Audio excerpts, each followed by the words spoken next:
कि ढाई द्वीप का हम जब मेजरमेंट बताते हैं तो हम उसको सिर्फ 45 लाख योजन लंबा चौड़ा बता देते हैं, लेकिन जब उसकी गहराई की बात करें अगर कितना है तो 1800 योजन तिर्यक लोक लेंगे और 100 योजन अधोलोक लेंगे ऐसे। आंटी मेरी और आवाज ढाई द्वीप कितना गहरा है? 1000 योजन गहरा है समुद्र, 1000 योजन गहरे हैं।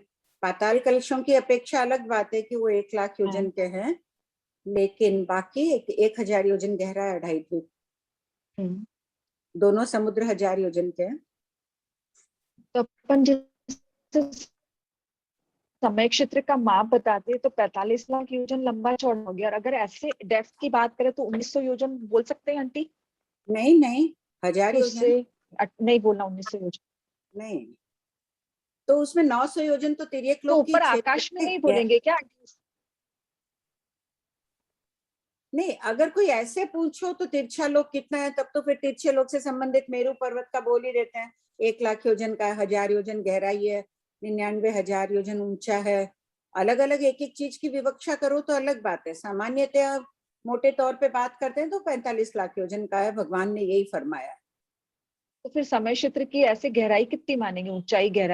ऊंचाई और गहराई दोनों मिला के समय क्षेत्र की ऊंचाई 900 और गहराई 1000, क्योंकि सलीलावती 1900 हो गया ना आंटी? समय तो 1900 टोटल बोल सकते हैं ना आंटी?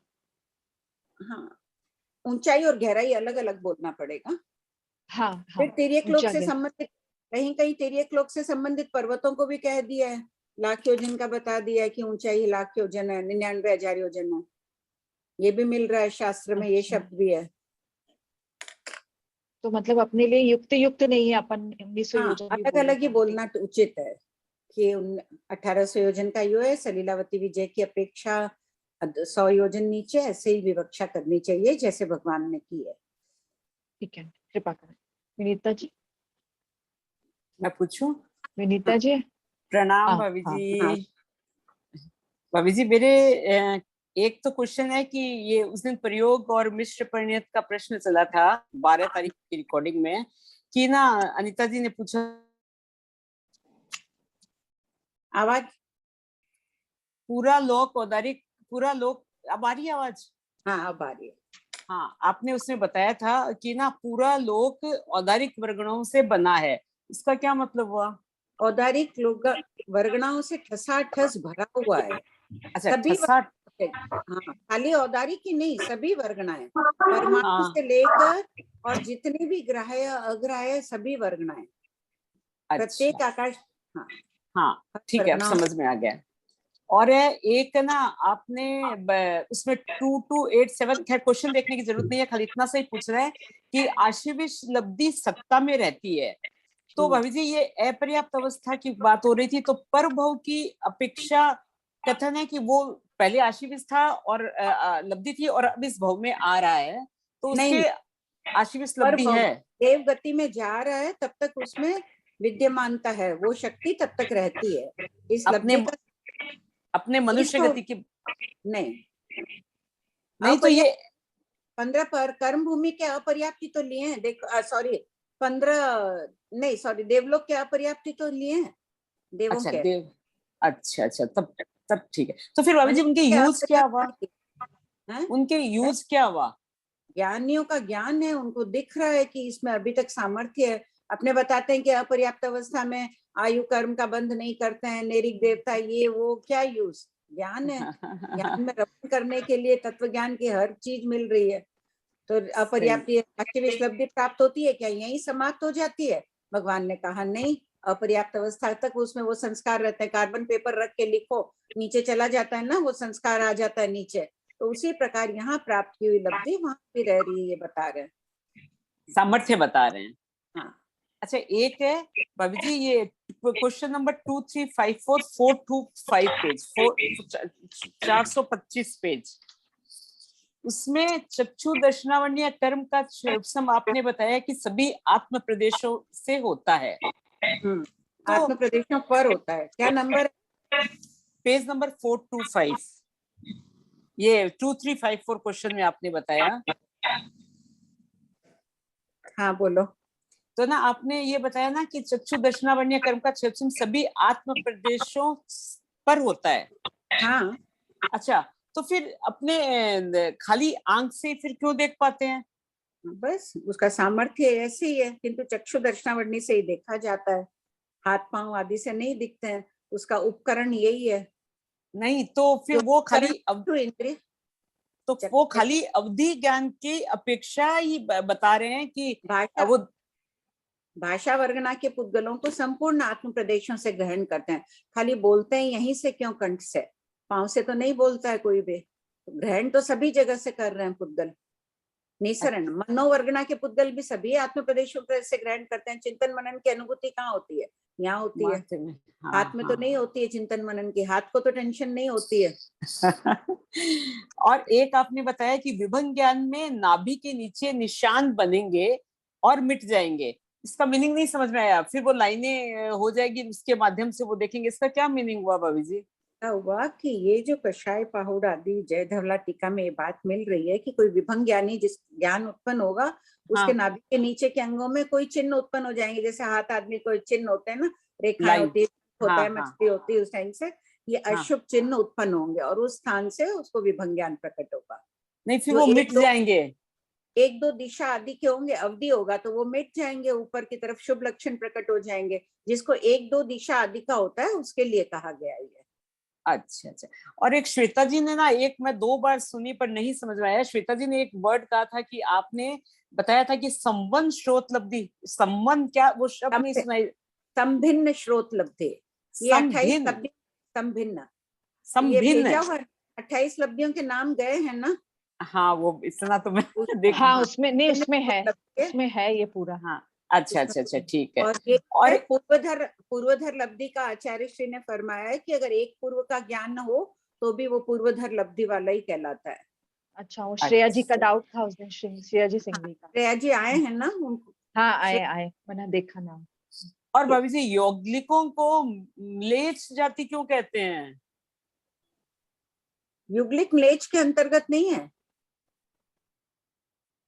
नहीं है म्लेच्छ में, नहीं। तो अपने कहते हैं ना कि वो आदिवासी नहीं, वो आदिवासी को कहते हैं, पर अपने कहते हैं ना ये यहाँ मतलब वो उनका धर्म नहीं है, धर्म नहीं है, धर्म नहीं है। जिन क्षेत्रों में तीर्थंकर, युगलिक भी है, युगलिक आर्य क्षेत्र में, अनार्य क्षेत्र नहीं, युगलिक आर्य बिल्कुल हाँ, नहीं। वो आर्य क्षेत्र, अनार्य क्षेत्र, ये मेरे हाँ आर्य में है या अनार्य में है? अनार्य में नहीं है। क्षेत्र है, जिस क्षेत्र में युगलिक होते हैं उस क्षेत्र में तीर्थंकरों का जन्म होता है, आर्य क्षेत्र है। आवश्यक निरुक्ति में है ये बात। माने जिसमें युगलिक का जन्म होगा उस क्षेत्र में तीर्थंकर का जन्म होगा। नाभि राजा युगलिक थे, विचरण कर रहे थे, वहीं हुए ना तीर्थंकर, तो वो क्षेत्र आर्य क्षेत्र है। अच्छा, और एक है कि पेज 2322 में आपने बताया कि ना भगवान महावीर ने, नहीं उसमें नहीं लिखा हुआ है, आपने आप हाँ रिकॉर्डिंग में, कि भगवान महावीर ने भुलावन दे दी इसलिए कि नंदी सूत्र में दिया जा रहा है, मतलब ये भगवान महावीर को जो पूछते हैं फरमाते जाते हैं। जब शास्त्रों का संकलन हुआ तो विस्तार से बचने के लिए भुलावन ने दे देते हैं। नंदी में ज्ञान का विषय संकलन किया तो भगवती लिखे शास्त्रकार भगवान महावीर मत बोलना, मेरे मुंह से निकल गया होगा। हाँ, वो मुंह से ही निकला है। 2 मिनट में आई। हाँ, श्वेता जी, उसका क्या अर्थ हुआ संभिन्न लब्धि का? मतलब संभिन्न लब्धि को उसके पास ऐसी पावर हो जाती है कि अगर वो कुछ खा रहा है ना तो उसको रस कान से भी महसूस हो सकता है, वो जीभ से सुन सकता है, जीभ से गंध ले सकता है, मतलब एक इंद्रिय से वो सारे इंद्रिय का काम कर सकता है, ऐसी पावर आ जाती है।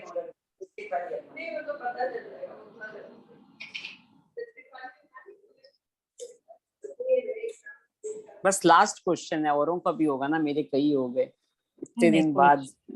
कोई इश्यू नहीं, ठीक है।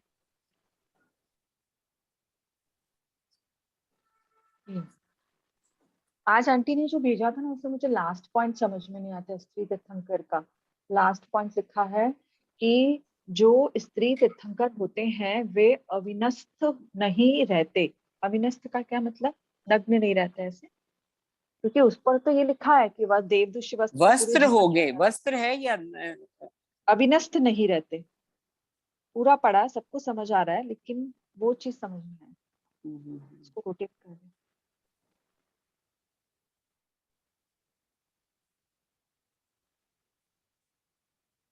रिकॉर्डिंग अभी बहुत टाइम बाद आ रही है, एक साथ मतलब 4 आ रही है, 3 4। क्लासेस इतनी चल रही है ना, टाइम हाँ भी वो उनको सही मिलना बात चाहिए। है, बहुत ठीक, क्लासेस, इतना मैनेज करना बहुत करना मुश्किल भी का। बहुत डिफिकल्ट है, तो भी आ रही है।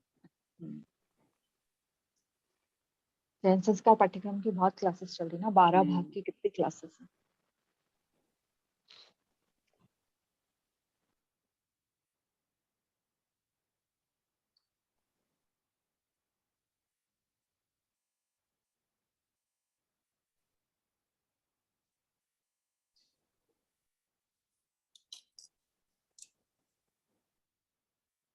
लव जी, अभी आंटी जी आएंगे ना, तब बोल दूंगी 2413 का सेकंड पॉइंट आंटी समझा देंगे। अभी आंटी आएंगे, मैंने लिख लिया है, मैं बोल दूंगी। अच्छा, वो और एक आपके पास अगर हो तो भेजिएगा ना, चित्त समाधि के 10 बोल। नहीं, मेरे पास नहीं। नहीं है, भाभी जी की उसमें था कि उसमें चित्त समाधि के 10 बोल है, वो पढ़ लेना।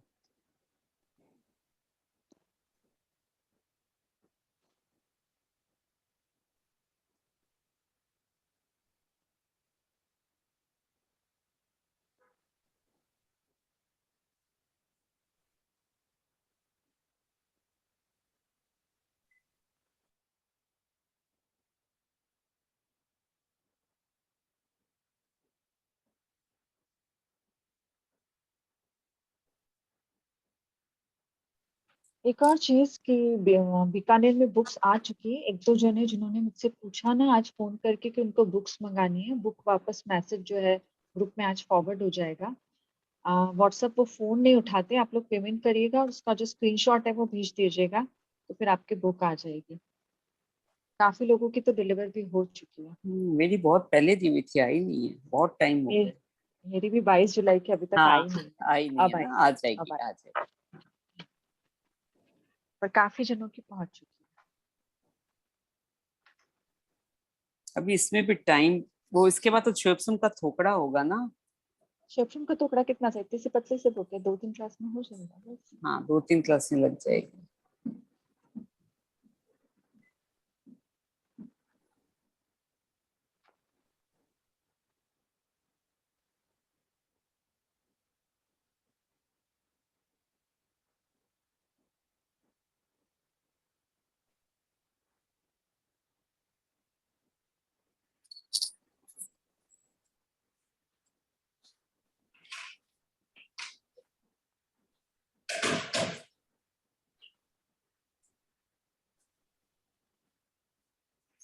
ज्योति जी। हाँ, रीडिंग स्टार्ट करा दिया। अभी जी क्वेश्चन। एक खाली, एक एक क्वेश्चन हाँ है अभी बोलिए जी। श्वेता जी। रिंकी जी जैन को बनाना था, आज वो पढ़ रहे हैं। रिंकी जी आप प्लीज ओके। हैंड रेस करिएगा। आंटी, हाँ सॉरी विनीता जी पूछिए। भाभी जी वो आप बताइए कि चित्त समाधि के 10 बोल है वो पढ़ना, तो चित्त समाधि के 10 बोल कहाँ है, क्या पता ही नहीं है। अच्छा, थोक संग्रह है तुम्हारे पास, उसमें है। हाँ हाँ, अच्छा अच्छा ठीक है भाभी जी। और एक है आंटी, ना, हाँ हाँ हाँ हाँ बोलिए। बोलिए। नहीं, आप अच्छा, बोलिए विनीता। खाली एक लास्ट क्वेश्चन, 2310 एक बार समझना, पेज 418। एक मिनट, चश्मा रह गया। श्वेता जी कौन है? रिंकी जी। एक मिनट प्रियंका जी, आपके यहाँ से बहुत डिस्टरबेंस हो रहा है, इसलिए मैं आपको वापस म्यूट कर रही हूँ। पिंकी या रिंकी? रिंकी लिखा हुआ था, रिंकी जी उन्होंने, एक मिनट, उन्होंने कहा है यहाँ पे चैट बॉक्स में डाला, मैं उनका नाम पढ़ती हूँ, एक सेकंड। संजीव रिंकी जैन। हाँ, संजीव रिंकी जैन। Okay okay. हाँ, उन्होंने चैट बॉक्स में डाला है नाम अपना। हाँ बोलो प्रियंका, हो गया विनीता तुम्हारा? नहीं, ये 2310 पेज नंबर 418। हाँ बोलो। ये नहीं समझ में आया। अभिनी बौद्धिक का शब्दार्थ है अभी का अभिमुख होना, यानी उसकी तरफ होना। नियत, नी का अर्थ है नियत, बोध होना। तो मति ज्ञान को अभिनिबोधित ज्ञान इसलिए कहते हैं कि इस ज्ञान से नियत बोध होता है, निश्चित बोध होता है। अच्छा, निश्चित बोध होता है, बस इसके लिए। हाँ। ठीक है भाभी जी, हो गया। भाभी जी आंटी, कृतज्ञोस्मि, प्रणाम। प्रियंका जी, आंटी एक दो डाउट और। हाँ बोलिए प्रियंका जी। हाँ आंटी, जय जिनेन्द्र। जय जिनेन्द्र। आंटी, आज आप तीर्थंकर का भेजा ना, उसका लास्ट वाला पॉइंट एक तो समझ में नहीं आया। हाँ, वो एक बार पढ़ो प्रियंका। इन्होंने कल भेजा मुझे, किसने, अनीता जी थे ना, अनीता जी है ना आपका नाम? अनीता जी नवलखा ने भेजा है। आरती जी नवलखा। आरती जी नवलखा ने भेजा है, तो बहुत अच्छे लगे, पॉइंट्स ठीक ही थे, मैंने भेजे। लास्ट पॉइंट का आप बोलेंगे आरती जी? आपका किसी मराठा से पूछा हुआ है? मुझे जहां तक ध्यान है उसका आशय यही है कि श्री तीर्थंकर के पीरियड्स नहीं होते हैं। अच्छा ओके ओके, अच्छा, ठीक है आंटी। आंटी और एक डाउट है। हाँ। जो मन पर्याय ज्ञानी होता है ना, हम्म। तो वो छठे गुण स्थान वर्ती होता है ना, छठे से ऊपर वाला। 6 से 12 गुण स्थान है ना उनमें। हाँ तो आंटी अगर हाँ बोलिए, आप बोलिए। प्राप्ति 7वें गुण स्थान में होती है अप्रमत्त अवस्था में, चाहे 7वें से लेके 12वें तक श्रेणी आरोहण कर रहा है तब क्षयोक्षम हो सकता है। किसी को 12वें में पहुंचे उसी समय मन पर्याय ज्ञानावरणी कर्म का क्षयोक्षम हुआ, ये भी संभव है। सामान्यतः 7वें से ही बोल देते हैं कि 7वें में होती है, बाद में हीयमान परिणामों में छठे गुण स्थान में भी आ जाता है। अच्छा, तो आंटी अगर वो और नीचे आ गया तो उनको रहेगा क्या मन पर्याय ज्ञान, क्या चला नहीं, जाएगा? बिल्कुल ही नहीं, साधुपना रहेगा तब तक ही रहेगा ये। अच्छा अच्छा, ठीक है आंटी। जैसे ही प्रत्याख्यानावरण कर्म का क्षयोक्षम रुकेगा, मन पर्याय हाँ ज्ञान चला जाएगा। अच्छा आंटी, ठीक है aunty, thank you. Aunty reading start करें क्या? मैंने नाम लिख लिए, मीनाक्षी जी, आंचल या सीमा रखा, या डाउट्स लेने आंटी आप जैसा बोले वैसे। 14-17 तो हो गए हैं।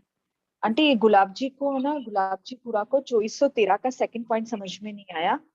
उसमें लिखा है केवल ज्ञानियों को प्रथम समय ज्ञान द्वितीय समय दर्शन होता है, इनके ज्ञान और दर्शन की स्थिति एक एक समय की है।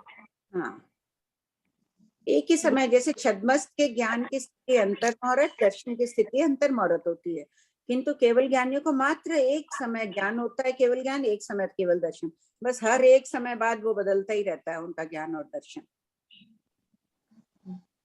जैसे पिक्चर की रील चलती रहती है ना, तो एक बार तो पूरा ज्ञान संपूर्ण लोक में, अभी यहाँ बैठे हुए सब वर्तमान समय वाले, उनको सब त्रैकालिक पर्याय भी आ रही इसी, और एक समय बाद में उठ के मैं उधर चली गई, आप उधर चले गए कहीं, तो वो फिर जगह चेंज हो गई। पिक्चर में जैसे रील चेंज नहीं होता, रील में चेंज होता है ना सब, उसी प्रकार से हर समय चेंज होता है। दर्शन में विकल्प नहीं दिखेंगे, सभी कुछ एक साथ में नजर आएगा।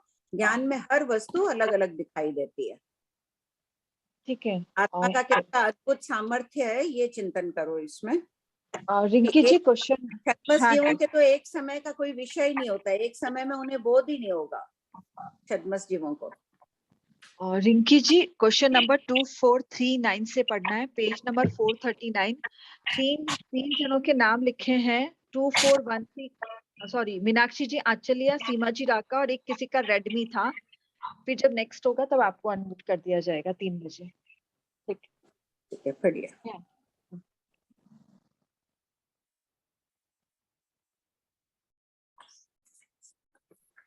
रिंकी जी मिला आपको? आप अपने आप अनम्यूट हो सकते हैं, आपको होस्ट बनाया हुआ है।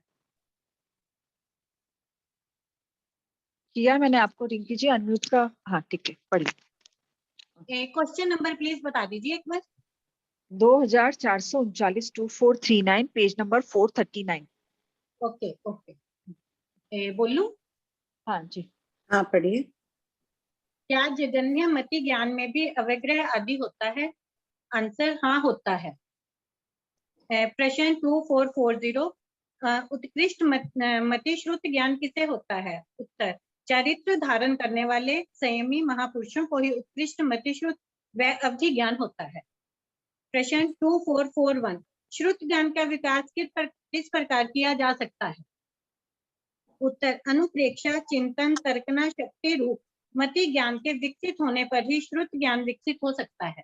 इसमें देखिए 2439 में जगन्य मति ज्ञान में भी अवग्रह आदि तो होता ही है, लेकिन इनके बुद्धि थोड़ी कम होती है, इन्हें अवधि ज्ञान मन ज्ञान नहीं होता है, क्योंकि विशुद्धि बढ़ाने के संबंध में ये जानेंगे ही नहीं कि आत्मा को विशुद्ध करें, परिणाम खराब हो रहे हैं उससे संभलें, इतनी उनमें बुद्धि सूक्ष्म नहीं होता है, इसलिए उन्हें बोध नहीं होता है। प्रश्न 2442, श्रुत ज्ञान को किस प्रकार टिकाए रखा जा सकता है? उत्तर, अपन सब मध्यम मति ज्ञान के अंदर आ रहे हैं, तो अपने अपनी बुद्धि का विकास विशुद्धि में करना है। जगन्य मति ज्ञान वाले के मन पर्य और अवधि दोनों नहीं होंगे ना? हाँ, दोनों नहीं होंगे।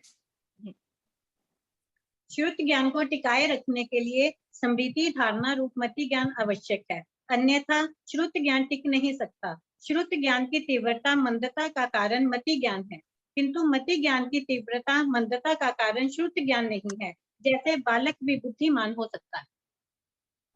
प्रश्न 2443, जाति स्मरण ज्ञान का क्या अर्थ है? उत्तर, जाति शब्द का अर्थ जन्म है, जाति स्मरण यानी जन्म का स्मरण। स्मरण अतीत का ही होता है, अतः पूर्व जन्म के स्मरण को जाति स्मरण ज्ञान कहते हैं। प्रश्न 2444, जाति स्मरण ज्ञान को संगी ज्ञान क्यों कहते हैं? ये ज्ञान पर्याप्त संगी जीवों को ही होता है और अतीत के भी लगातार जितने संगी के भव हों उसे ही देखता है, असंगी के नहीं, इसलिए जाति स्मरण ज्ञान को संगी ज्ञान भी कहते हैं। प्रश्न 2445, जाति स्मरण ज्ञान से पिछले कितने भव देख सकता है? उत्तर, श्रीमद् प्रज्ञापना सूत्र के 18वें पद में पर्याप्त और संगी दोनों की काय स्थिति उत्कृष्ट पृथक्त्व सो साग्रोपम जाजेरी बताई है, किंतु कर्म ग्रंथ वृत्ति और श्री आचारांग वृत्ति में संख्यात भव देखना लिखा है। इस आधार से जाति स्मरण ज्ञान के अतीत के 900 भव देखने की धारणा है। इसमें है संगी रूप में जीव लगातार पृथक्त्व सौ साग्रोपम जाजेरी तक रह सकता है, तो इतना देख सकता है वो, फिर जाति स्मरण ज्ञान से पर्याप्त भी इतने काल तक ही रह सकता है। लेकिन कर्म ग्रंथ वृत्ति आचार्य सूत्र में कहते हैं नहीं, संख्यात भव देखना। अब संख्यात भव में कोई आचार्य 9 भव भी मानते हैं, कोई 900 भव भी मानते हैं, धारणा है, स्पष्ट उल्लेख नहीं मिल रहा है कि कितने भव देखते हैं। आचार्य श्री की धारणा 900 भव देखने की है। सब अपने अपने आचार्यों की जो धारणा है उसे स्वीकार कर लेना। जाति स्मरण ज्ञान किस ज्ञान के अंतर्गत आता है? उत्तर, जाति स्मरण ज्ञान धारणा मति ज्ञान के समृद्धि भेद के अंतर्गत है। इस ज्ञान से पर्याप्त संगी जीवों को पूर्व भव के शब्द आदि रूपी अरूपी यावत 14 पूरक का ज्ञान स्मरण में आ सकता है। प्रश्न 2447, अवग्रह के कितने भेद हैं? अरूपी कैसे ध्यान आएगा? अरूपी को तो देख नहीं सकेगा जाति स्मरण ज्ञान से, लेकिन 25 बोल किए हुए हैं, धर्मास्तिकाय अधर्मास्तिकाय अरूपी है, ये बात उसको ध्यान में आ जाएगी। स्मृति भेद को क्या बोलेंगे? धारणा? हाँ, धारणा के अंतर्गत है स्मृति। दिया हुआ है ना आगे, धारणा वाला खोलो, परिभाषा धारणा की आई हुई है, पेज 247। हाँ, इस पर स्मरण रखना हो रही है। 2437 पढ़ लीजिए एक बार।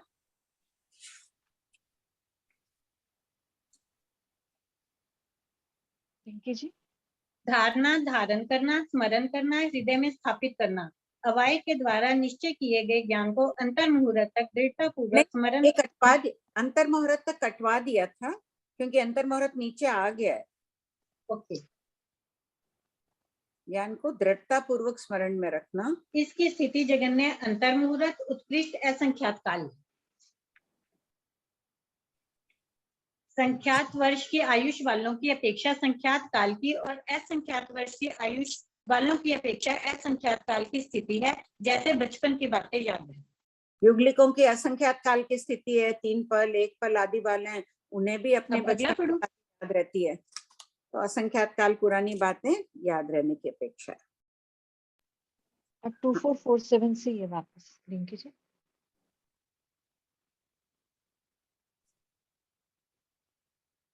दो 2447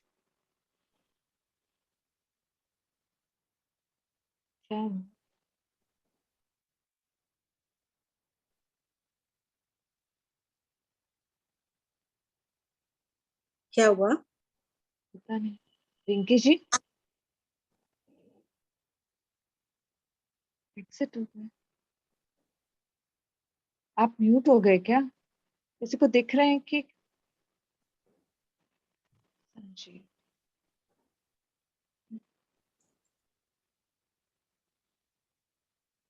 आंटी एग्जिट टूथब्रश है।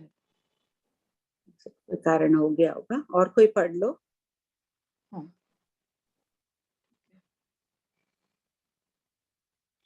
प्रतिभा जी आप पढ़ लीजिए ना, तो आपको अनम्यूट किया।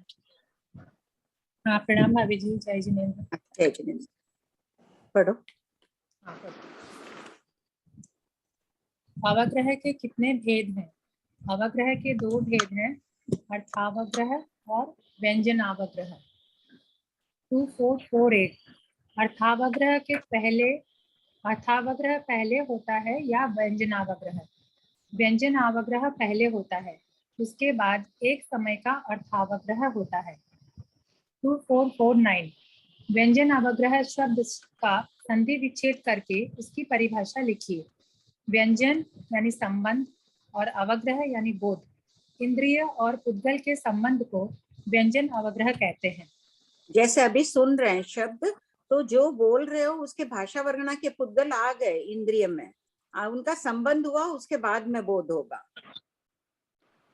सूंघ रहे हैं चाहे चख रहे हैं, कोई भी चीज है तो पहले पुद्गलों का इंद्रिय के साथ संबंध होता है, खाली चक्षु इंद्रिय का नहीं होगा, ये आगे आ ही जाएगा। क्या व्यंजन अवग्रह के पश्चात वस्तु की आवश्यकता रहती है? Question number 2450। नहीं, व्यंजन अवग्रह के पश्चात वस्तु की आवश्यकता नहीं रहती है, क्योंकि इंद्रिय का पुद्गल से संबंध हो चुका है। 2451। व्यंजन अवग्रह कितनी इंद्रियों से होता है? चक्षु इंद्रिय को छोड़कर शेष 4 इंद्रियों से व्यंजन अवग्रह होता है, अतः इसके कुल 4 भेद हैं। मन का भी व्यंजन अवग्रह नहीं होता है। 2452। चक्षु इंद्रिय और मन का व्यंजन अवग्रह क्यों नहीं होता है? दर्पण वस्तु को स्पर्श नहीं करता है, उसी प्रकार चक्षु इंद्रिय और मन भी वस्तु को स्पर्श नहीं करते हैं, यानी उस वस्तु के पुद्गलों को ग्रहण नहीं करते हैं, किंतु उसके स्वरूप को जान लेते हैं। जैसे समुद्र देखने वाला समुद्र के पुद्गलों को ग्रहण नहीं करता है, अतः चक्षु इंद्रिय का व्यंजन अवग्रह नहीं होता है। इसी प्रकार मन का भी समझना चाहिए, इन दोनों का प्रथम समय में अर्थावग्रह ही होता है। मन में जो भी सोच रहे हैं, मैं समुद्र देखने गई थी, तो वो समुद्र के पुद्गल नहीं आए मन में। इसी प्रकार जैसे चक्षु इंद्रिय के नहीं आते हैं पुद्गल, जो भी चीज देख रहे हैं, किताब देख रहे हैं तो किताब के पुद्गल आंख के अंदर नहीं आए, जैसे भाषा वर्णना के पुद्गल कान के अंदर गए तब बोध हुआ, इन दोनों का नहीं होता है। आंटी व्यंजनावग्रह में एक इस समय में आपके कान को वो टच भी करेंगे पुद्गल, फिर पूरा कान उससे भर भी जाएंगे उसी में। अगले प्रश्न है, आगे के 1-2 प्रश्न यही है, पढ़ो। 2453। नए शिकोरे के दृष्टांत से श्रोतेंद्रिय के व्यंजन अवग्रह का वर्णन कीजिए। नया सिकोरा जल बिंदु को स्पर्श मात्र से ग्रहण कर लेता है, उसी प्रकार श्रोतेंद्रिय भी भाषा के पुद्गलों को शीघ्र ग्रहण कर लेती है। नया शिकोरा इसलिए कहा गया, अगर पुराना हो जाए, पुरानी मटकी बार बार उसमें पानी भरते हैं तो वो थोड़ी देर से भी खींचेगा, लेकिन एकदम नया शिकोरा है, मटकी है, पानी डालते ही वो तुरंत खींच लेता है पानी को। तो उसी प्रकार श्रोत्र इंद्रिय के पुद्गल भी बहुत पटु होते हैं, कुशल कोमल आदि होते हैं, वो शीघ्र जैसे ही भाषा वर्णना के पुद्गल जाते हैं वो तुरंत उसको खींच लेती है, ग्रहण कर लेती है। 2454। क्या एक समय में प्रविष्ट भाषा के पुद्गलों से व्यंजनावग्रह का कार्य हो जाता है? नहीं, असंख्य समय प्रविष्ट पुद्गलों से श्रोतेंद्रिय भर जाती है, तब इसका कार्य पूर्ण होता है। जैसे शिकोरा भर जाने के बाद जल बहने में मात्र एक समय लगता है, उसी प्रकार श्रोतेंद्रिय का व्यंजन अवग्रह पूर्ण होने के पश्चात एक समय का अर्थावग्रह होता है।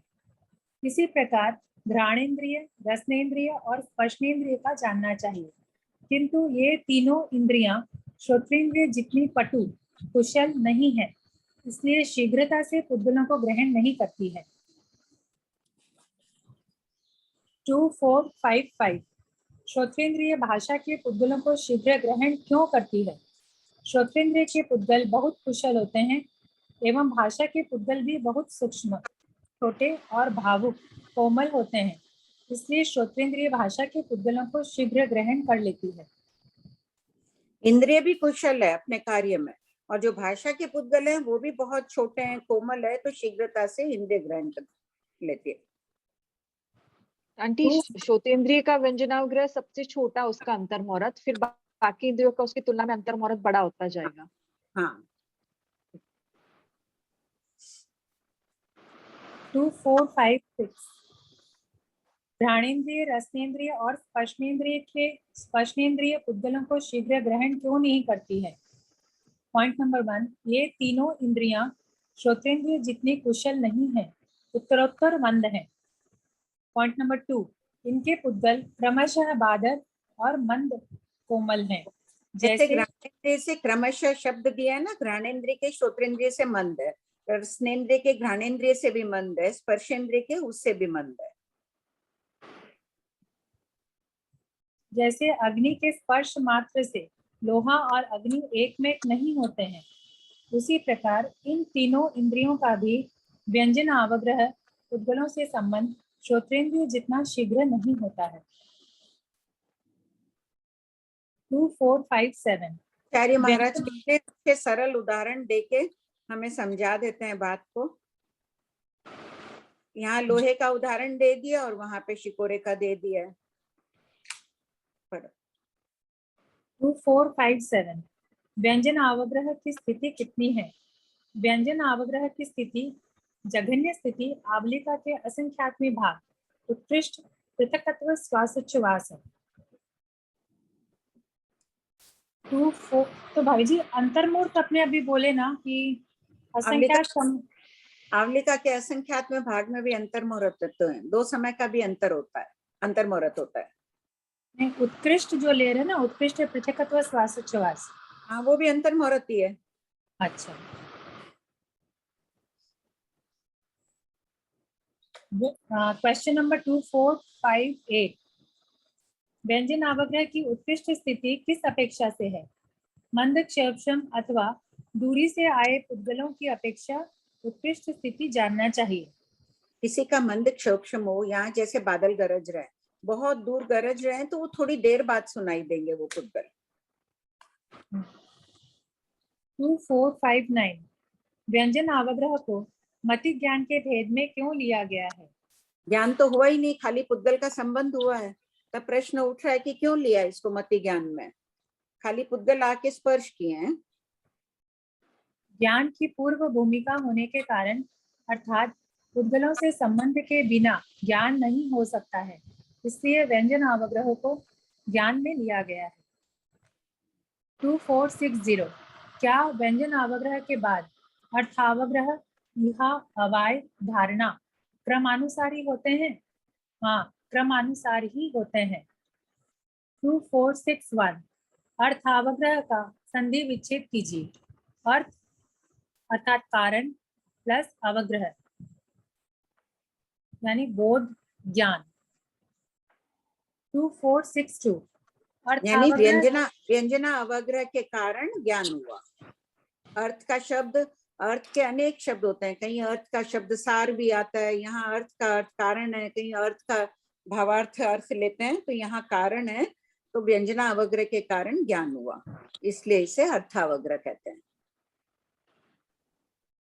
भगवान महावीर की वाणी हर शब्द का अर्थ मिलता है। हाँ, क्या बोल रहे हो? तो भाभी जी, जब हमारा चक्षु और मन का व्यंजनावग्रह नहीं होता है, तो वहां पर हम अर्थावग्रह में अर्थ का अर्थ क्या करेंगे? अर्थ है कि बस वो कारण था, समुद्र है मेरे सामने, तब मुझे दिख रहा है। 2, 4, 6, 2 अर्थावग्रह किसे कहते हैं? प्रारंभिक ज्ञान अर्थात जिसके कारण वस्तु का सामान्य बोध हो, अव्यक्त बोध हो, उसे अर्थावग्रह कहते हैं। जैसे समुद्र आदि का निमित्त हुआ। हाँ, उस कारण से ज्ञान हुआ, देखा तभी ज्ञान हुआ समुद्र को आंख से, और नहीं है मन में सोचा है तब भी समुद्र के विषय में चिंतन किया, तब उसका ज्ञान हुआ। प्रश्न 2, 4, 6, 3 अर्थावग्रह से स्पष्ट बोध क्यों नहीं होता है? अर्थावग्रह की स्थिति एक समय ही है, इसलिए अर्थावग्रह मति ज्ञान से छद्मस्तों को व्यक्त स्पष्ट बोध नहीं होता है। देखिए, छद्मस्तों को दे दिया, केवलियों को तो हर चीज एक समय में होती है, उनका ज्ञान का काल ही एक समय का है, लेकिन छद्मस्त का विषय नहीं है। 2464 इहा और अवाय मति ज्ञान की स्थिति कितनी है? अंतर्मुहूर्त। 2465 श्रोत्रेंद्रिय अर्थावग्रह का वर्णन कीजिए। शब्द का प्रारंभिक ज्ञान होना श्रोत्रेंद्रिय अर्थावग्रह कहलाता है। इसी प्रकार शेष 4 इंद्रियों का अर्थावग्रह कहना चाहिए। 2466 नौ इंद्रिय मन अर्थावग्रह का वर्णन कीजिए। नौ इंद्रिय अर्थावग्रह की स्थिति एक समय है, एक समय में मन का स्पष्ट ज्ञान नहीं हो सकता है। 2467 मन को नौ इंद्रिय क्यों कहते हैं? संस्कृत कोश में नौ शब्द के दो। कोश का स्पेलिंग ठीक कर लीजिए। ये कोश का अर्थ होगा खजाना, खजाना नहीं है, डिक्शनरी, संस्कृत डिक्शनरी में दिया है, शलगम वाला श लिख दीजिए यहाँ।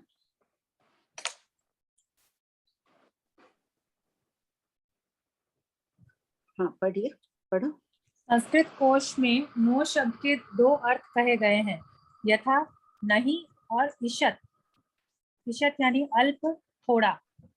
इंद्रियां ज्ञान का माध्यम है, यह गुण मन में भी है, किंतु इंद्रियों की रचना होती है, मन की नहीं, इसलिए मन को 9 इंद्रिय कहते हैं, अर्थात इंद्रियों का अल्प गुण मन में भी है। तभी इंद्रियों की रचना होती है। आभ्यंतर इंद्रिय कान आदि है, इसका अंदर है जो आभ्यंतर इंद्रिय, बाहर की भी इंद्रियों की रचना होती है, मन की नहीं होती। जब सोचना है तो मनोवर्गणा के पुद्गलों को ग्रहण करते हैं, मन में चिंतन मनन कर लेते हैं। इसको कैसे समझेंगे? इंद्रियों का अल्प गुण मन में भी है, क्या मतलब? तो जैसे इंद्रिय ज्ञान का माध्यम है, तुम कुछ बोली हो, मैंने सुना, तब समझ में आया, तो मन भी माध्यम है, मन से भी कुछ मैंने चिंतन किया, सोचा, समझा, जो भी विषय सुना है उसके विषय में, तो मन भी ज्ञान का माध्यम है। लेकिन 9 शब्द आ गए, यानी इंद्रियों का ईशत गुण है, इसमें रचना नहीं होती है इसके। थोड़ा मन जैसा है, थोड़ा मन जैसा नहीं है, नहीं, थोड़ा इंद्रिय जैसा है, थोड़ा इंद्रिय जैसा नहीं है। इंद्रियों का ईशत गुण है इसमें। 2468 क्या अर्थावग्रह के बाद यह अवाय धारणा निश्चित रूप से होते हैं?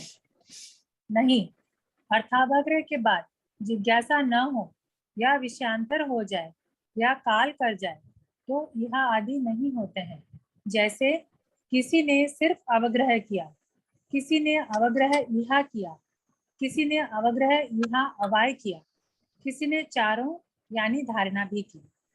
इसी प्रकार यह और अवाय का भी उपयोग पूर्वक समझना चाहिए।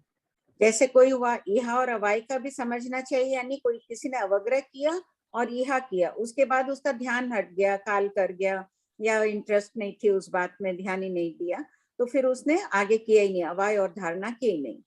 किसी ने अवाय किया, आगे नहीं किया धारणा, अवग्रह या किया, अवाय किया और ध्यान हट गया उसका, या काल कर गया आदि, तो धारणा की नहीं, वो बात उसके दिमाग में रहेगी नहीं, याद में।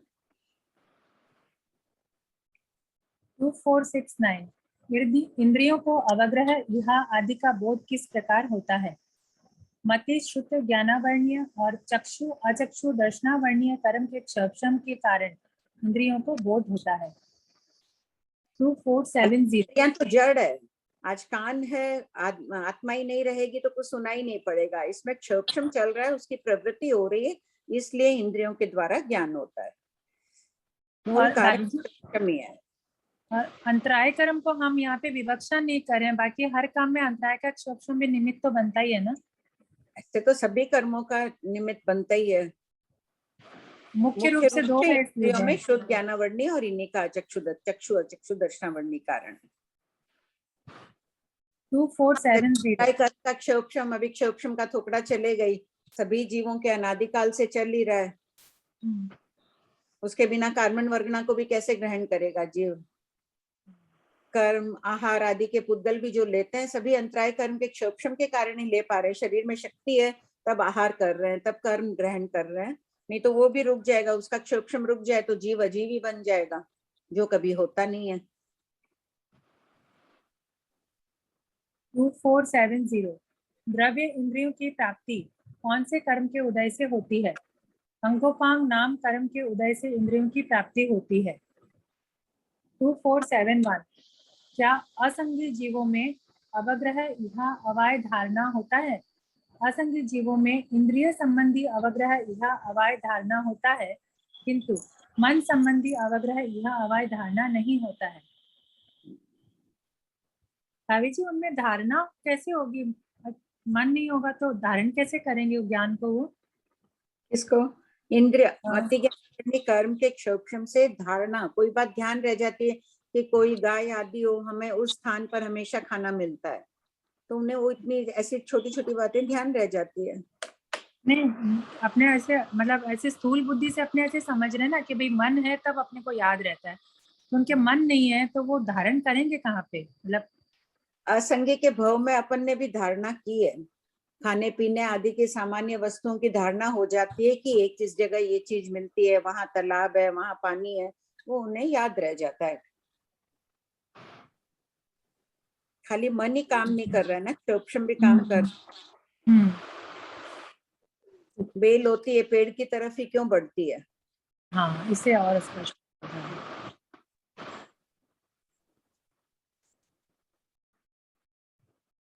2472 एकेंद्रिय यावत असन्नी पंचेंद्रिय के अवग्रह यहाँ अवाय धारणा का वर्णन कीजिए।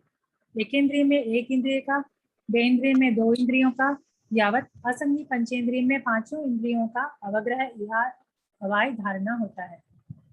आंटी, आपने बेल का उदाहरण एकेंद्रिय में बताया, पृथ्वी पानी वनस्पति में अवग्रह या अवाय धारणा, उनमें मति अज्ञान है, कैसे समझना? एकदम मंद रूप से आगे आ जाएगा, इनका दिया है। अच्छा, पृथ्वी का आदि का भी दिया होगा केंद्रीय का। ठीक है। हाँ, आगे है 2490, देखो थोड़ा सी आगे आ जाएगा, शुद्ध ज्ञान का आ जाएगा वैसे। ठीक है। 2473 मति ज्ञान के कुल कितने भेद हैं? पॉइंट नंबर 1 अर्थावग्रह यहाँ अवाय धारणा, ये चारों 5 इंद्रिय और मन से होते हैं, अतः 6 × 4 = 24 भेद अर्थावग्रह के। पॉइंट नंबर 2 चक्षु को छोड़कर शेष 4 इंद्रियों से व्यंजन आवाग्रह होता है, अतः 24 + 4 = 28 भेद। पॉइंट नंबर 3 सबको इसको अभी पर्यूषण में बहुत पढ़ेंगे ना, सबको की साधना तो चलती है हर वर्ष, इस बार विशेष प्रयास इसमें भी कर लेना, बार बार इनको लिख के प्रैक्टिस कर लेना, इसके इतने भेद, इसके इतने भेद 5-10 बार हाथ से लिख लेंगे तो हमेशा के लिए ध्यान रह जाएंगे। नहीं तो ये विषय कठिन भी लग रहा होगा कईयों को, अर्थावग्रह व्यंजनावग्रह बार बार पढ़ने से रुचिकर लगेगा। ये नंदी सूत्र में भी दिया गया है, नंदी का अर्थ है हर्ष, ज्ञानी कहते हैं ये विषय आत्मा में हर्ष उत्पन्न करने वाला है, ज्ञान का विषय। पढ़ो। पॉइंट नंबर 3 बहु अबहु बहुविध अबहुविध, क्षिप्र अक्षिप्र, निश्चित अनिश्चित, संदिग्ध असंदिग्ध, ध्रुव अध्रुव, ये 12 भेद वे 12 × 28 = 336 भेद शुद्ध निश्चित मति ज्ञान के, प्लस 4 भेद अशुद्ध निश्चित यानी बुद्धि के, कुल मिलाकर 340 भेद मति ज्ञान के होते हैं। यद्यपि जाति स्मरण ज्ञान धारणा के अंतर्गत है, किंतु ग्रंथों में स्पष्टता से वर्णन करने के अभिप्राय से इसे अलग गिनकर 341 भेद भी बताए हैं। शास्त्र आदि में 340 ही है, लेकिन जाति स्मरण ज्ञान विषय नाम ये प्रसिद्ध है, तो कई ग्रंथकार इसमें 341 भेद भी कर देते हैं। ये अपने को खाली एक बार नाम ही याद करने हैं क्या भाभी जी? ये जो आप 12 जो भेद बताए हैं शुद्ध निश्चित के, बहु अबहु आदि, डिटेल में अपने ज्ञान के थोपड़े में मिल जाएगा ना? ये आगे आ रहा है ना? Oh sorry. 2474 बहु और अबहु मति ज्ञान किसे कहते हैं? बहु अनेक, अबहु एक, एक काल में अनेक पदार्थों को जानने वाला अवग्रह यहाँ आदि ज्ञान बहुमति ज्ञान है, और एक पदार्थ को जानने वाला अबहुमति ज्ञान है। ये दोनों भेद संख्या की अपेक्षा से है। ठीक है, कोई चीज होती है, किसी को कोई बहुत म्यूजिकल बहुत इंस्ट्रूमेंट्स बज रहे हैं तो अलग अलग पहचान जाएगा कि ढोलक की आवाज भी है, वीणा की भी है, इसकी भी है, गिटार की भी है। और कोई बोलेगा नहीं खाली मुझे तो एक संगीत ही सुनाई दे रहा है। तो जो बहु होता है उसका मति ज्ञान वर्णीकरण का क्षोक्षम तेज होता है, वो एक समय में अनेक बातों को जान लेता है। यहाँ पे एक इंद्रिय की अपेक्षा से पकड़ना है क्या, या जैसे कान से भी सुन रहे हैं और आंख से भी देख रहे हैं? सभी, मैं तो एक उदाहरण दे दी, कुछ भी वो सुन भी रहा है, देख भी रहा है, सब चीज में उसका जा रहा है, बोल भी रहा है, सब कुछ कर रहा है, लेकिन उसका उपयोग जा रहा है उसमें। 2475 बहुविधग्राही और अबहुविधग्राही किसे कहते हैं? एक काल में एक या अनेक पदार्थों को लंबाई, चौड़ाई आदि अनेक प्रकार से जानना बहुविधग्राही मति ज्ञान है, और एक प्रकार से जानना अबहुविधग्राही मति ज्ञान है। ये दोनों भेद पर्याय की अपेक्षा से है। पर्याय यानी अवस्था, किस अवस्था में क्या गुण है, लंबाई चौड़ाई आदि उसके गुण हो गए तो अनेक बातों को वो जान लेता है। 2476 क्षिप्रग्राही और अक्षिप्रग्राही मतिज्ञान किसे कहते हैं? एक काल में एक या अनेक पदार्थों को शीघ्र जानना क्षिप्रग्राही और विलंब से जानना अक्षिप्रग्राही है। 2477 इसमें तो सुनने का ही लेंगे आंटी, सबसे पहले शीघ्र जानना सुनना ही लेंगे, जो भी हम शब्द ले रहे हैं उसको लेंगे कि कुछ दूसरे पदार्थ भी हो सकते हैं क्षिप्रग्राही या क्षिप्रग्राही? कोई भी चीज, कई चीजों की सुगंध आ रही है, कहीं कोई चीज बन रही है, कहीं कोई दुर्गंध आ रही है, कोई वस्तु होता है सबको पहचान जाता है कि गाय का कलेवर पड़ा है उसकी बदबू आ रही है, किसी के खाना बन रहा है उसकी आ रही है, अन्य कोई चीज की आ रही है, ऐसे हर इंद्रिय से ले सकते हैं। बहुविध अबहुविध के लिए कोई उदाहरण दें? एक काल में अनेक पदार्थों को, यहाँ बहुत चीजें पड़ी है, मोबाइल भी पड़ा है, पेंसिल भी पड़ी है, ये भी पड़ा है, बहुत चीजों को देख रही हूँ और सबकी लंबाई चौड़ाई, ये लंबाई है, लाल कलर का है, इस ढंग से है, इसको पहचान रहे हैं। और कई की मंद बुद्धि हो तो वो एक समय में एक ही उपयोग जाएगा, नहीं जाएगा उसका ध्यान जल्दी से कि पेन है, लाल है, सफेद है, कितना लंबा है आदि। कोई एक वस्तु, बहुत मकान ऐसे जा रहे हैं, देख रहे हैं, बहुत मकानों की तरफ उपयोग चला जाएगा और एक का एक ही पर रह जाएगा कि ये पीले रंग का मकान है, ऐसा है, वैसा है, दूसरी तरफ ध्यान ही नहीं जाता है उसका।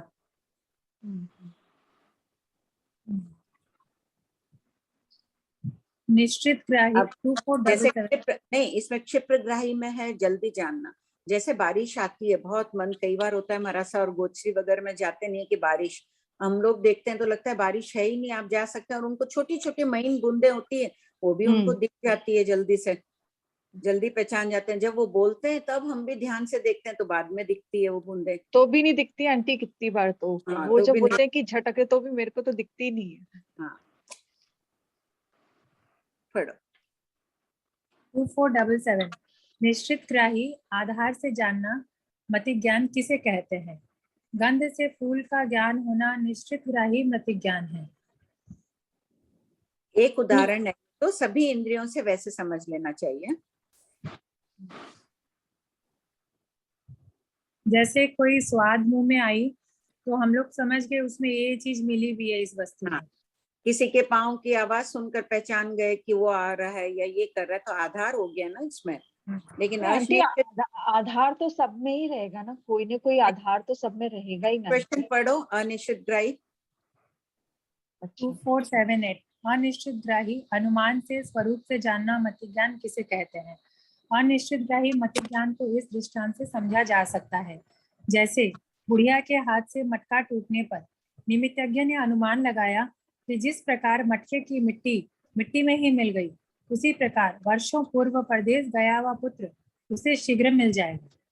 दो शिष्य थे, इस विषय में है कि एक बुढ़िया उनको देखकर आई कि बहुत पढ़े लिखे लग रहे हो, मेरा बेटा बहुत साल हो गया परदेश गया, कब आएगा? और उसी से मैं पूछ रही थी, उसके हाथ से मटका गिर गया। तो एक तो बोल देता है तुम्हारा बेटा मर गया क्योंकि मटका तुम जैसे ही पूछी हो गिर गया, और दूसरा बोलता है नहीं, मिट्टी में मिट्टी मिल गई है, मतलब तुम्हारा बेटा तुम्हारे पास घर जाओ पहुंचा हुआ है।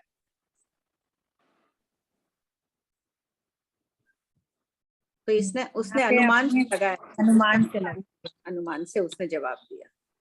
तो आंटी ये अजम्पशन सही हो नहीं हो ऐसा थोड़ी हो सकता कि वो सही हो ही जाए, बस उसने खाली अनुमान से बोल दिया। अनुमान नहीं, वो विद्वान था, तभी वो उनके पास गई है कि देखा पढ़े लिखे विद्यार्थी है। नंदी सूत्र में कहानियां दी है ना, उसमें ये दिया है दृष्टांत अच्छा, समझाने के। 2479 संदिग्ध ग्राही और असंदिग्ध ग्राही मतिज्ञान किसे कहते हैं? शंका युक्त ज्ञान संदिग्ध ग्राही और निश्चित रूप से जानना असंदिग्ध ग्राही है। इसका उदाहरण भाभी जी। शंका युक्त, ये किताब 40 पेज की है या 100 पेज की है, मुझे शंका है। दूसरी बार मैं अब निश्चित हूँ, मैंने तो देख लिया इसलिए मुझे पता है कि ये किताब 100 पेज की है, तो शंका नहीं रखना वाला, निश्चित ही जो देख रही हूँ मेरा अनुमान सही है कि ये 100 पेज की कॉपी है, शंका नहीं है मुझे। मतलब मोटाई देख के समझ लेना, वैसे समझ लेना, कोई शंका ही नहीं है।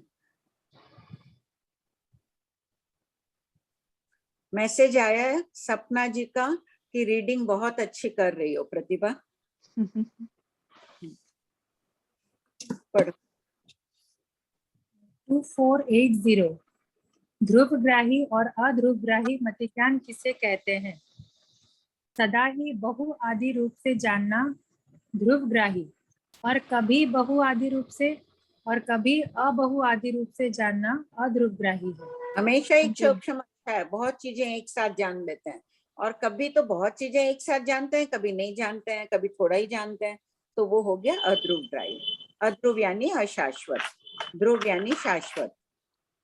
यहाँ शाश्वत हमेशा ही समझना, ये नहीं कि हर भाव में वो रहेगा, सामान्य रूप। अजी तो अध्रुवग्राही में मतलब क्षम ऊपर नीचे होते रहता है, ऐसा समझना। क्षम के उपयोग भी, क्षम मान लो तीव्र भी है, उपयोग में ये संक्लेश परिणामों में बैठा है।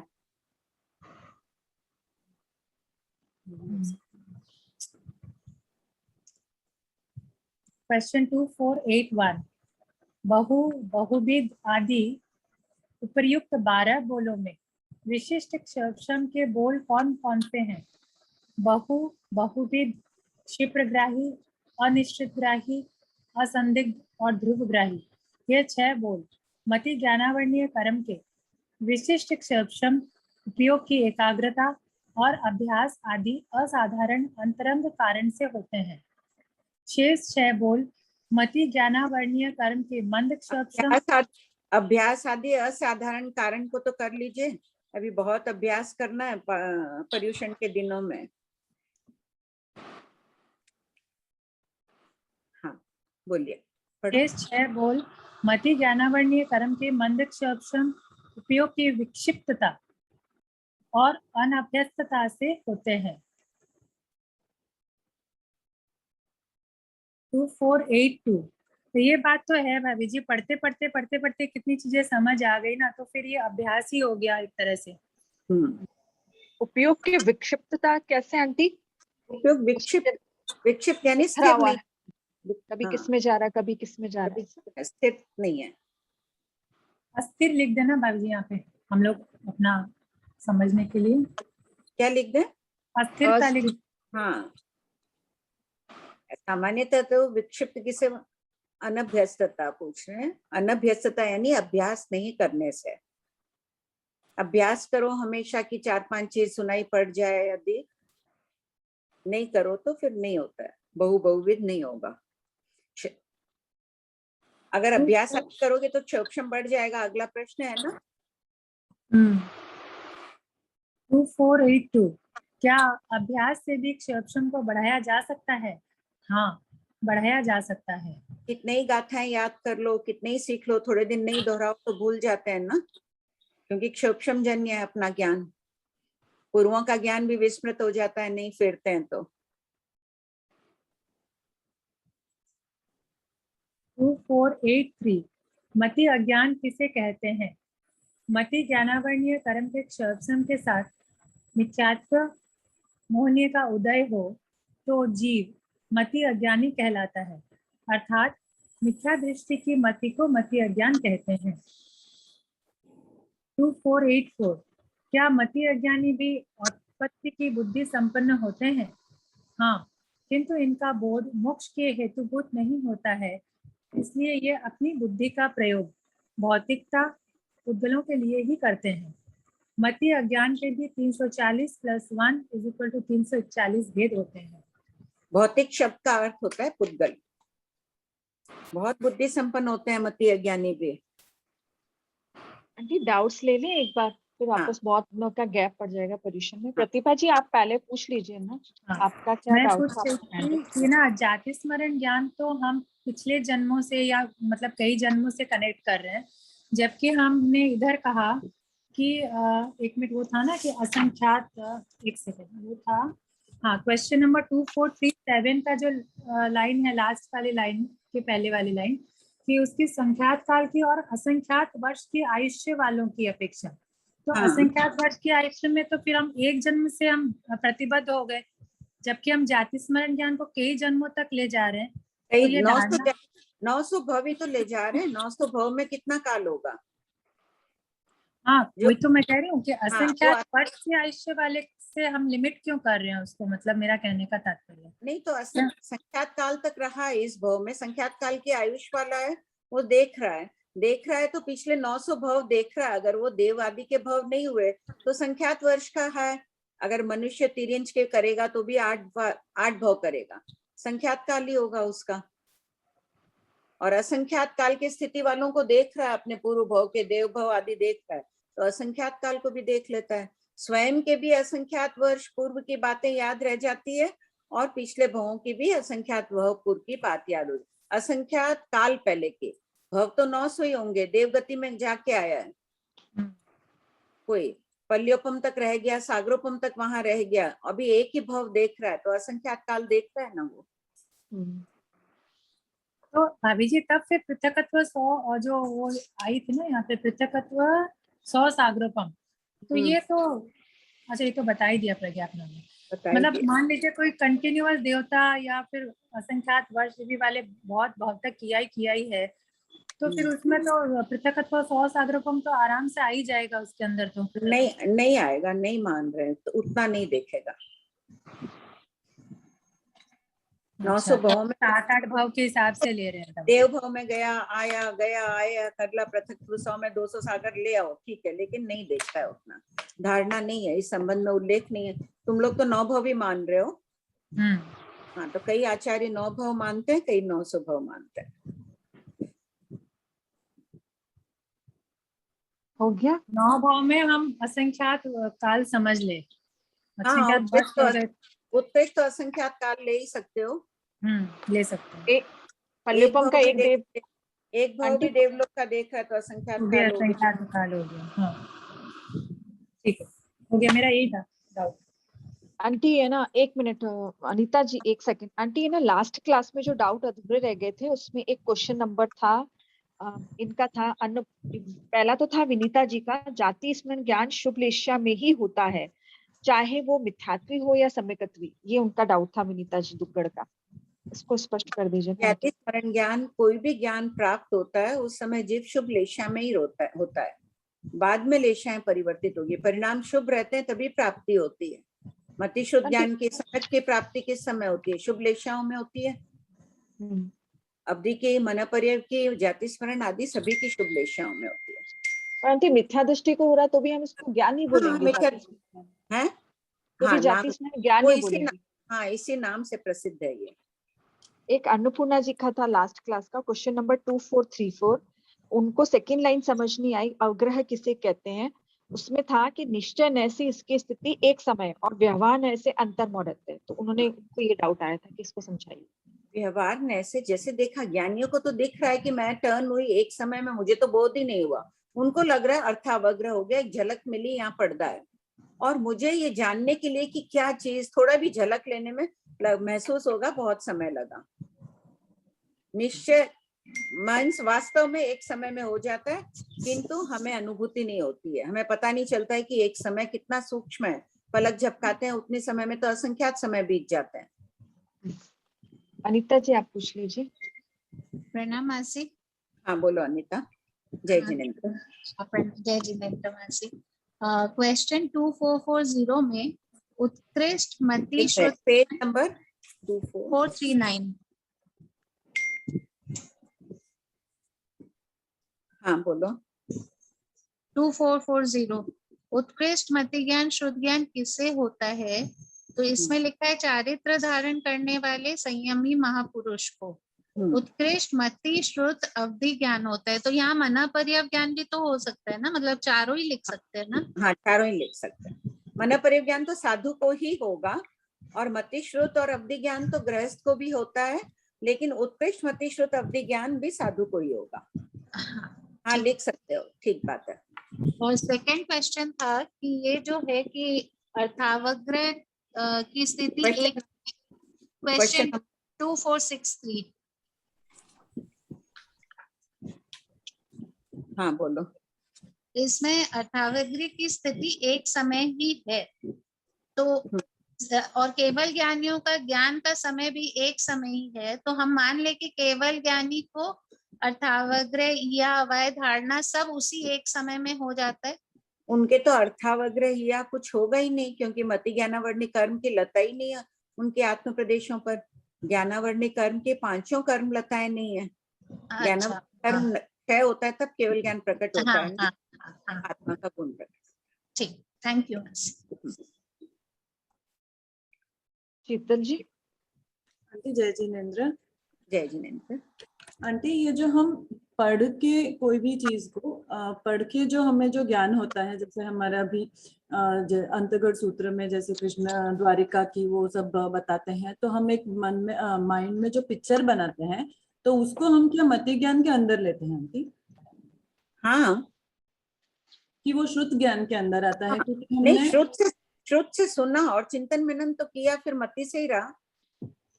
तो फिर वो जो पढ़ के हम जो ज्ञान करते हैं वो चक्षु इंद्र के इंद्र द्वारा ज्ञान होता है क्या? वो नहीं, सुनने से भी तो होता है। पर अगर सिर्फ पढ़ा, अब पढ़ने की परंपरा आई, पहले तो खाली श्रुति कर्ण परंपरा आई थी, सुनते थे और याद हो जाता था, याद कर लेते थे। फिर ये तो हम सुनते हैं सूत्र वगैरह, पर जैसे जो नॉर्मल लाइफ में हम कुछ किसी मैगजीन में कुछ पढ़ते हैं, फिर उसका एक अपने दिमाग में चित्र बनता है, फिर हम इस चीज को कभी देखा नहीं है, फिर भी हमें एक आइडिया हो जाती है कि भाई इस टाइप की बेल बजती है तो ऐसी ऐसी साउंड आती है, तो उसका हमने कभी मतलब हमारा वो जो व्यंजनावग्रह उनसे कभी हुआ नहीं, पर फिर भी हमें एक आइडिया होता है कि ऐसे होगा।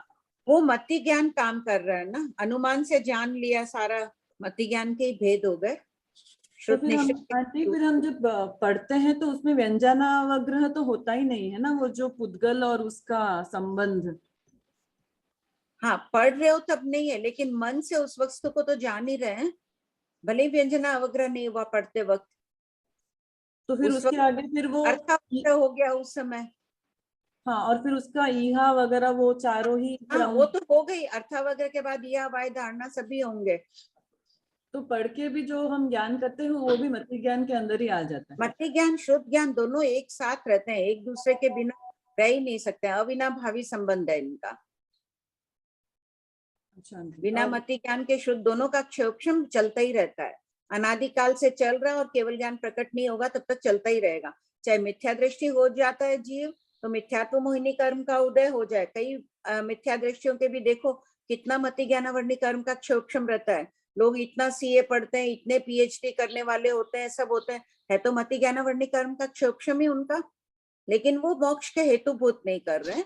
अपन यहाँ सारी चर्चा अभी कर रहे हैं मोक्ष के हेतुभूत के, बाकी तो भौतिक जगत में भी यही हो रहा है, अवग्रह या अवय धारणा उनके भी होते हैं। आंटी ये जो चार है ये अपने श्रुत ज्ञान में भी होता है क्या आंटी? मैंने पढ़ा नहीं वो आगे का। क्या चीज? तो अवग्रह ईहा धारणा नहीं, वहां अभी आ जाएगा, वहां अवग्रह या अवय धारणा ये मति ज्ञान का भेद है। अच्छा, वहां भिन्न प्रकार से विवक्षा की गई है। अच्छा, और एक तो मैं भूल गई आंटी, मैं बाद में पूछूंगी। ठीक है। रमीला जी, रमीला जी बोले। हाँ हाँ, जय जिनेंद्र भाई। मेरे को 2449 में ये आपके घर से बहुत डिस्टरबेंस हो रहा है, आपके वहां से बहुत डिस्टरबेंस हो रहा है, बर्तनों की आवाज आ रही है, आप पूछ लीजिए पहले, आप प्रश्न पूछ लीजिए। अब नहीं हो सकते, अब मैं आपको बाद में, हाँ विनीता जी पूछ लेते हैं, फिर आप पूछ लीजिएगा। विनीता जी। हाँ हाँ पूछे। प्रणाम भाभी जी।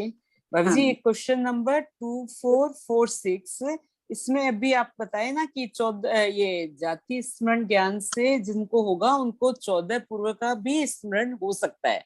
सपोज वो 14 पूर्वी थे, 9 भव माने हम लोग, तो 9 भव पहले, तो फिर वो 14 पूर्व का ज्ञान उनका ये वापस चला जाएगा या नहीं? कायम तेतली पुत्र को 14 पूर्व का ज्ञान जाति स्मरण से आया।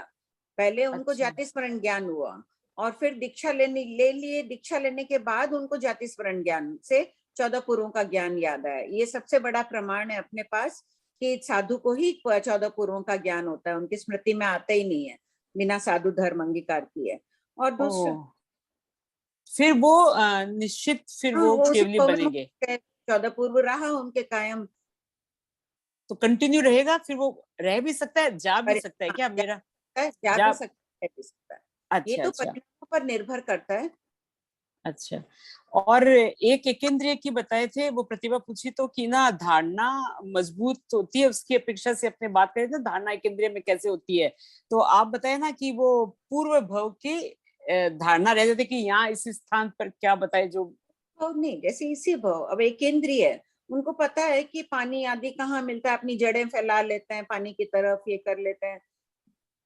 अच्छा, पूर्व भव का इसमें कुछ नहीं है। पूर्व भव का उन्हें कहाँ से स्मरण आएगा? हाँ, बेंद्रिय है, जहाँ होता है विकलेंद्रिय आदि होते हैं, चीनी पड़ी रहती है, अपने आप आ जाते हैं उस जगह जहाँ हमेशा चिड़ी कोई वस्तु पड़ी रहेगी, वहीं आ जाएंगे। गाय आदि भी कई असंगी रहते हैं, पक्षी भी कई असंगी होते होंगे।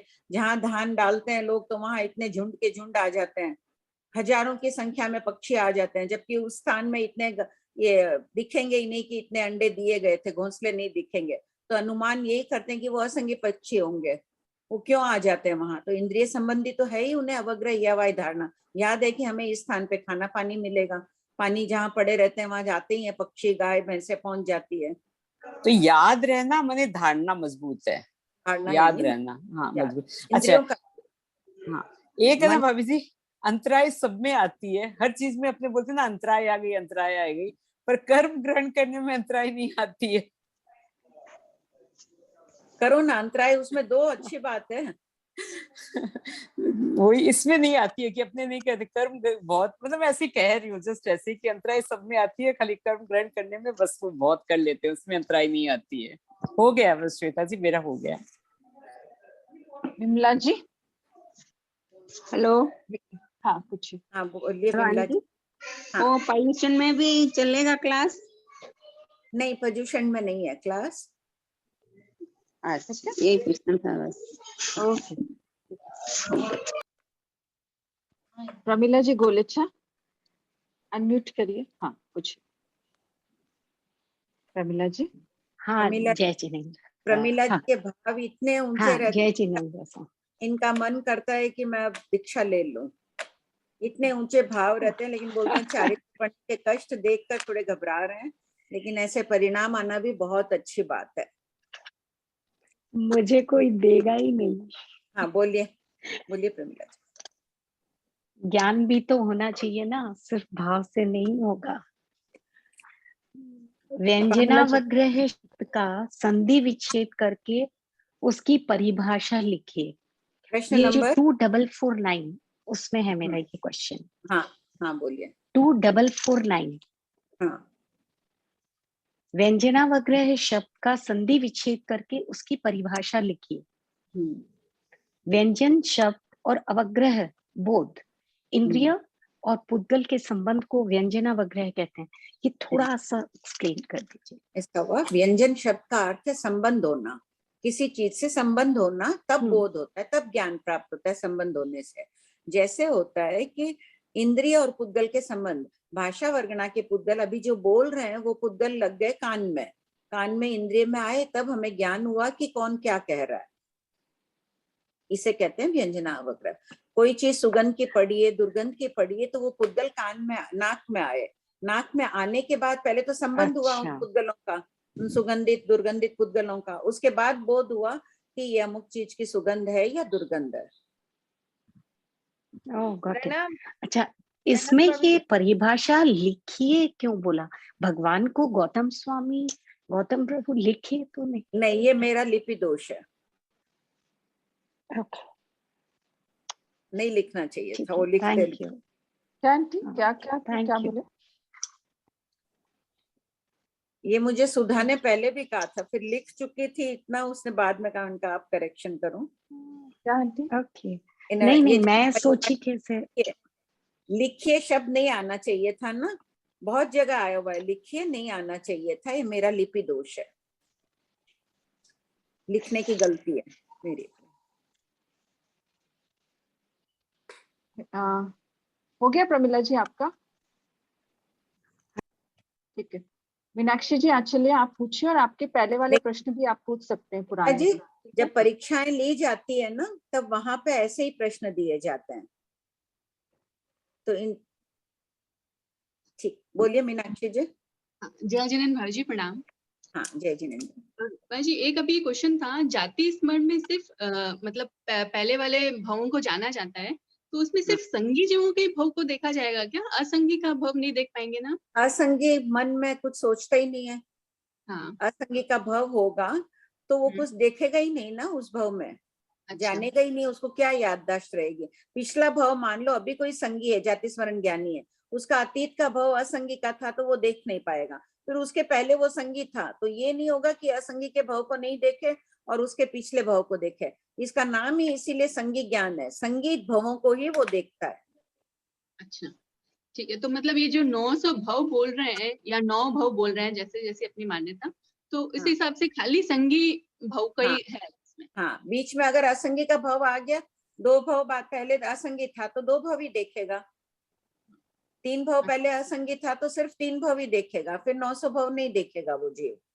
लगातार अगर वो 9 भाव संगी के कर रहा है तो 9 भाव देखेगा, आप ऐसे व्याख्या कीजिए।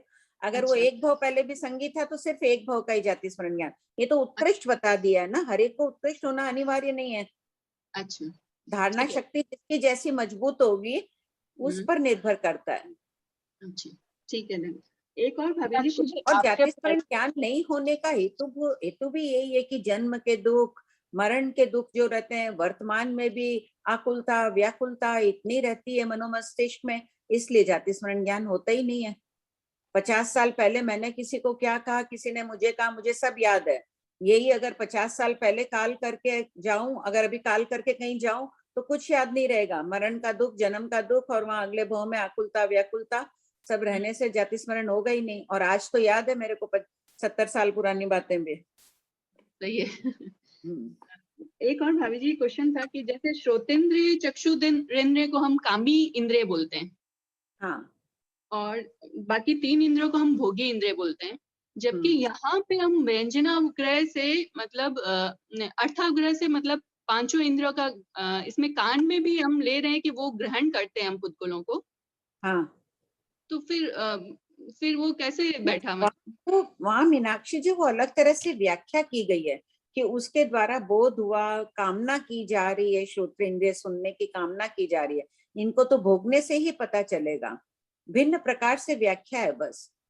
व्याख्या मतलब, लेकिन यहाँ पे भी यही है ना, जैसे श्रोतेंद्रिय में भी शब्द हमारे कानों में जाते हैं। हाँ, लेकिन वो भोगने के लिए कुछ नहीं है ना, वो तो शब्दों को अपन सुने और अपने को ज्ञान हुआ, जबकि सूंघना तो भोग ही हुआ, खाना भोग हुआ, स्पर्श इंद्रिय से भोग का विषय हो गया। अच्छा, मतलब इस अपेक्षा से इनको समझना, अलग अलग दोनों अपेक्षा समझना।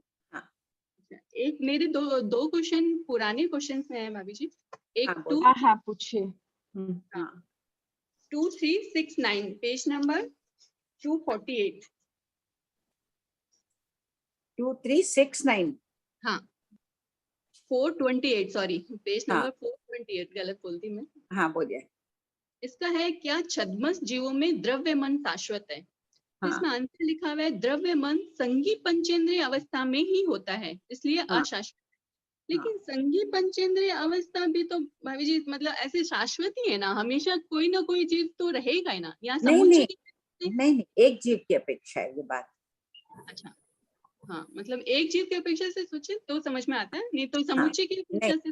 समूचे की नहीं, समूचे तो गतियां शाश्वत ही है, सभी गतियां शाश्वत है, ठीक है पांचों गतियां शाश्वत है ना। हाँ, यहाँ एक और सब लीजिए, एक जीव की अपेक्षा लिख लीजिए साइड में। हाँ ठीक, एक और क्वेश्चन है मैडम जी 431 पेज नंबर पे 2392। पिछली बार लिखाया था आंटी, एक जी वहां पे लिखना है ये। सॉरी मैंने हाँ, नहीं नहीं नहीं ऐसा सॉरी मत बोलो। ऐसा कुछ नहीं है, सॉरी की कोई बात नहीं, अच्छा ही है, हो गया। हाँ बोलो मीनाक्षी। 92, ये मन पर्यंत ज्ञानी मारणांतिक समुद्घात नहीं करते हैं, प्रमाण लिखो। इसमें एक तो क्वेश्चन ये है कि त्रिस्थान पतित बताइए। पहला है ना श्रीमद प्रज्ञापना सूत्र में 5वें पद में इनकी अवगाहना त्रिस्थान पतित बताइए। तो त्रिस्थान पतित पे हम अपन वो क्या भाग लेंगे, जैसे संख्यात भागहीन या संख्यात गुणहीन, कौन सा लेंगे इसमें? इसमें असंख्यात भाग हीनाधिक, संख्यात भाग हीनाधिक और संख्यात गुणा हीनाधिक। मान लो कि कोई है 2 हाथ वाला और कोई 4 हाथ वाला, यावत 500 धनुष वाला है, तो संख्यात गुणा ही होगा ना। और संख्यात भागहीन हो जाएगी अवगाहना उनकी, कैसे होगी? कोई की 1 हाथ की है और कोई की 1.5 हाथ की है, तो संख्यात्मक आधा भाग ही हीनाधिक हुआ। संख्यात्मक भाग हीनाधिक हुआ। और कोई की है 500 धनुष की और कोई की 500 धनुष में 4 आकाश प्रदेश कम है, तो असंख्यात वहां भाग हीनाधिक हो जाएगा।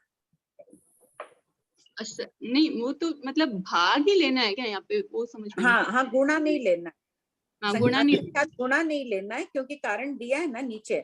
यदि जन्म से मन परिज्ञान होता तो उसके उत्पत्ति के समय अंगुल का असंख्यात्मा भाग अवगाना होते, और बाद में 500 धनुष की होती अगर अवगाना, तो असंख्यात गुणा का फर्क पड़ जाता है इनमें। 500 धनुष में असंख्यात गुणा, असंख्यात में भाग को असंख्यात बार गुणा करो तो उतना फर्क पड़ जाता है असंख्यात गुणा। या मर के मारणांतिक समुद्घात करते हैं तो वैमानिक में ही जाते हैं, मन परिज्ञानी काल करे, साधु काल करे तो वैमानिक में जाता है, तो चतुस्थान पतित असंख्यात गुणा का उनके मारणांतिक समुद्घात का तांता हो जाता, असंख्यात योजन का वो भी नहीं हो रहा है, इसलिए इनमें अवगाना त्रिस्थान पतित बताइए। थोड़ा समझ नहीं, देखो आप पढ़ो ना, इनकी गति वैमानिक की है, मारणांतिक समुद्घात करते हैं तो आत्म प्रदेशों का तांता जाता है, तो अवगाना गिनी जाती है उनकी। कितनी लंबी अवगाना होगी? असंख्यात कोड़ा कोड़ी योजन ऊपर पहला दूसरा देवलोक है। ठीक है। अप्रमत हो तो 7 रज्जु देशों 7 रज्जु ऊपर जाए, तो असंख्यात यहाँ रहता है, यहाँ से लेके आप उसको 7 रज्जु छोड़ के खाली असंख्यात कोड़ा कोड़ी योजन करो पहले देवलोक तक के, 1.5 रज्जु ऊंचाई कर लो, तो भी उसकी असंख्यात गुणा अवगाना हो जाती है। और कोई है 500 धनुष का और एक कर रहा है 7 रज्जु ऊंचा, देशों 7 रज्जु ऊंचा, तो कितना फर्क पड़ा 500 धनुष में और देशों 7 रज्जु में, दोनों की अवगाना में तुलना कर रहे हैं ना अपन। असंख्यात गुणा, असंख्यात गुणा फर्क पड़ जाता है। 500 धनुष को आप असंख्यात बार गुणा करते जाइए, तब आपको असंख्यात कोड़ा कोड़ी या रज्जु प्राप्त होगा। अच्छा, तो वो होता नहीं है। अच्छा, तो यहाँ पे वो भाग वाला लेना। हाँ ठीक है, अब समझ में आ गया मैम, धन्यवाद मैम, बहुत बहुत हो गए मीनाक्षी जी। सीमा जी राका, आपका पुराना डाउट था ना? हाँ सीमा जी कुछ, एक कोई रेडमी है, उनका पहले हैंड रेज था, मैं उनको कर रही हूँ, आप अनम्यूट होइए। हाँ सीमा जी पूछिए। जय जिनेंद्र आंटी। आंटी मेरा क्वेश्चन नंबर 2286, पेज नंबर 413। हाँ बोलिए। उसमें लिखा हुआ है असन्नी सर्प में विष कम होता है।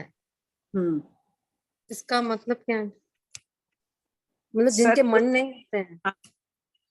सब तिर्यंच पंचेंद्रिय 5 प्रकार के हैं ना, जलचर, स्थलचर, खेचर, उड़ परिसर, भुज परिसर पर।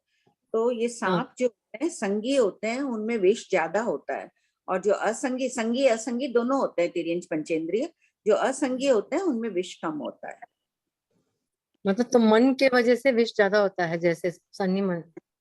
हाँ, सन्नी में विष ज्यादा होता है, क्रोध आदि की मात्रा भी ज्यादा होती है संगी में। ओके। प्रकार के होते हैं, दृष्टि विष होते हैं, किसी की लार में विष होता है, किसी की दृष्टि में, जैसे चंड कौशिक था, आंख से देखता था तो ही मर जाते थे व्यक्ति, प्राणी, पेड़ पौधे सब वहां पे खत्म हो गए थे, उसकी दृष्टि में ही विष था। किसी की लार में, किसी की में, किसी की दाढ़ में, किसी के भिन्न भिन्न प्रकार के सर्प होते हैं, तो इनमें भी जो असंगी होते हैं उनमें कम होता है। हो गया सीमा जी, और है आपके डाउट? हाँ हाँ जी, धन्यवाद। अच्छा ठीक है, ये आरती जी पूछिए ना। जय जिनेन्द्र आंटी जी। जय जिनेन्द्र, आपने भेजा ना? हाँ हाँ हाँ, बहुत अच्छा भेजे। उसका क्या था अंतिम वो वाले का? एक्चुअली मुझे भी नहीं पता था, मुझे आपसे पूछना ही था, वो मैंने अंडरलाइन भी किया है। ठीक। हाँ, अभी आप थोड़ी देर पहले फरमाए थे कि जाति स्मरण ज्ञान शुभ लेशिया में ही होता है। हाँ, तो शुभ लेशिया में होता है, पर किसी को जाति स्मरण ज्ञान होते ही किसी से बदला लेने की भावना आ जाती है 3, 4, 5 समय में, मीन्स अंतर्मुहूर्त नहीं होता है, तो वो शुभ लेशिया अशुभ लेशिया में बदल जाती है, क्या है? हाँ हाँ, बदला लेने की भावना आई, बदल गई, तो लेशियां इतने बदल। कम समय में ही बदल जाएगी लेशिया? हाँ हाँ हाँ, अंतर्मुहूर्त तक तो रहेगी। हाँ, तो वो जाते किसी को देखते ही चेंज हो जाती है ना, कि मीन्स फीलिंग्स ही चेंज हो जाती वो है। अपने को व्यवहार में लग रहा है देखते ही, लेकिन उसमें भी असंख्यात समय बीत जाते हैं, पलक झपकाने में ही असंख्यात समय बीत गए। हाँ ठीक है, हाँ धन्यवाद। आंटी एक है ना, अन्नपूर्णा जी ने पूछा है कि तीर्थंकर पलक झपकते हैं क्या? कौन तीर्थंकर? हाँ हाँ, क्यों नहीं झपकते हैं?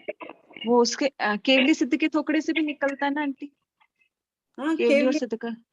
हाँ, झपकते हैं, नॉर्मल रहते हैं जैसे साधु। प्रियंका जी बोरा।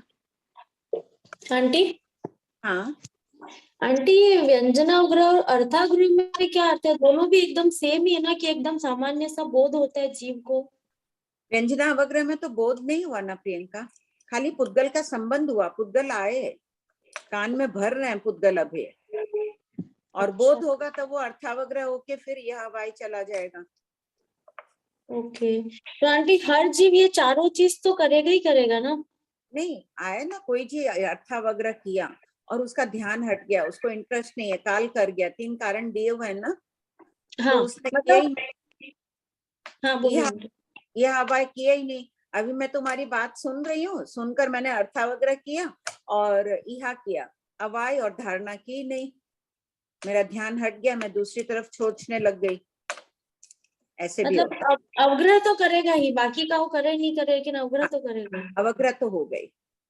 और आंटी प्रश्न नंबर 2450 में लिखा है ना कि व्यंजनाग्रह के पश्चात वस्तु की आवश्यकता नहीं रहती, इसका अर्थ क्या है, वस्तु की आवश्यकता नहीं रहती? भाई तुम बोल रही हो, तुम्हारी भाषा वर्गना के पुद्गल मेरे कान में जा रहे हैं, अब जो तुम बोली वो तो मेरे कान में आ गए पुद्गल, अब तुम्हारी भाषा की जरूरत नहीं है, तुमने जो प्रश्न पूछा मैं समझ गई। तो वो जो पुद्गल है उनको वस्तु बोला गया है क्या? हाँ, पुद्गल वस्तु ही तो है। अच्छा ठीक है कोई आंटी। हर चीज ये समझ सकते हैं कि खाने पीने की भी चीज है, सूंघना था सूंघ लिया, देखना था देख लिया, बस अब उसकी जरूरत नहीं है। ठीक है आंटी।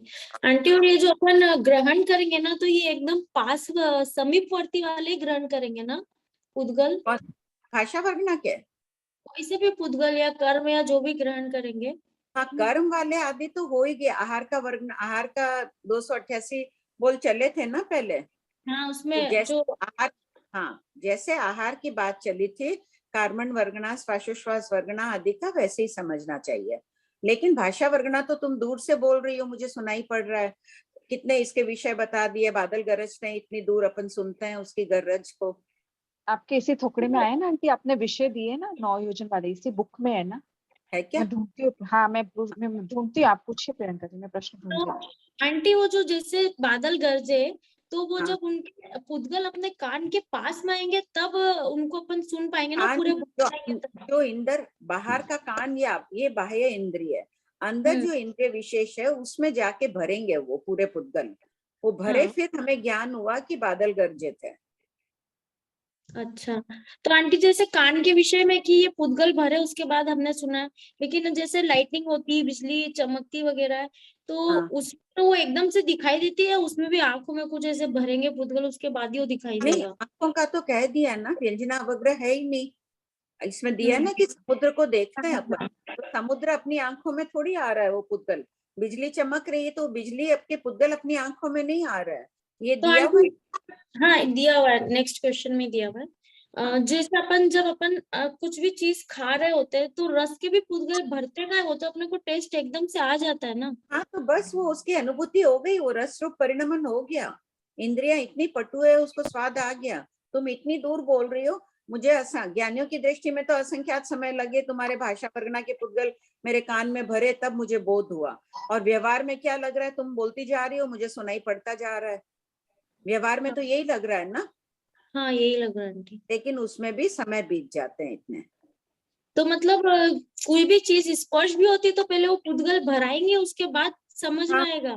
चाहे एक बूंद लिया है, कोई भी चीज का एक बूंद लेके जीभ पे रखे हो तो बस उसका स्वाद आ गया। कितने पुद्गल, एक बूंद भी कुछ लोगी तो उसमें अनंत पुद्गल तो होते ही हैं। हाँ, अनंत पुद्गलों का एक असंख्यात्मा भाग का स्वाद आ गया। अच्छा, ठीक है आंटी, थैंक यू आंटी। प्रश्न से केवली अनिंद्रिय होते, शतक 6, देशक 10। प्रश्न संख्या 1911, पेज 348 पे दिया है। 5 इंद्रियों के ज्ञान का जगन्य और उत्कृष्ट विषय, बाद में देख लीजिएगा। Okay, thank you. एक प्रश्न मैं पूछूं भाभी जी? हाँ बोलिए। प्रणाम। ये व्यंजनाग्रह तो शब्द और पुद्गल और इंद्रिय का संबंध होना ही हो गया, तो दर्शन तो उससे कम होता है ना, सामान्य बोध, वो कैसे होता है? ये दर्शन के पहले की बात है। दर्शन में तो पुद्गल आया ही नहीं है, मात्र सत्ता का आभास होता है उसमें। तो दर्शन तो ज्ञान से कम होता है ना, उसमें तो अवबोध होता है, ज्ञान विशेष होता है ना। हाँ, ज्ञान विशेष होता है, ये ज्ञान का हेतु बनता है ना। इसमें दिया है ना कि ज्ञान की पूर्व भूमिका होने से इसमें कार्य कारण भाव से इसे ज्ञान में लिया है भगवान महावीर ने, व्यंजना अवग्रह को। तो इसके बाद दर्शन होता है क्या? नहीं, छद्मस्थों को पहले दर्शन होता है फिर ज्ञान होता है। केवलियों को पहले ज्ञान होता है फिर दर्शन होता है। जब सिद्ध केवल ज्ञान प्राप्त होता है तब पहले केवल ज्ञान होता है फिर केवल दर्शन होता है, और छद्मस्थ को पहले दर्शन होता है फिर ज्ञान। व्यंजनावग्रह का इतना ही बता दिया कि वस्तु और इंद्रिय का संबंध होना, फिर दर्शन क्या होता है? फिर दर्शन मतलब वो अपन कोई चीज देख रहे हैं आदि। दर्शन कितने प्रकार का है, चक्षु अचक्षु। कोई ध्वनि सुनाई दी मुझे, थोड़ी सी ध्वनि सुनाई दे रही है, मात्र की कोई आवाज आ रही है, अभी तक न अर्थावग्रह हुआ न व्यंजना अवग्रह हुआ, उसकी भी पूर्व भूमिका है, अपन नहीं पहचान पाते हैं उसको। हाँ, वही तो कितनी बार प्रश्न मन में आता है। हाँ, एक दूसरा प्रश्न है, पूछ सकती हूँ? हाँ बोलिए। सुना था कि जैसे अपने लोक तीर्चा लोक में द्वीप समुद्र है, उस सब उनकी आकृति गोलाई में है, लेकिन शंकुरमर समुद्र है, उसके बाहर की परिधि वो चौकोर है। नहीं, बिल्कुल ही नहीं। अपने आगमन वो मेरे को डाउट था, पूछूं आपको?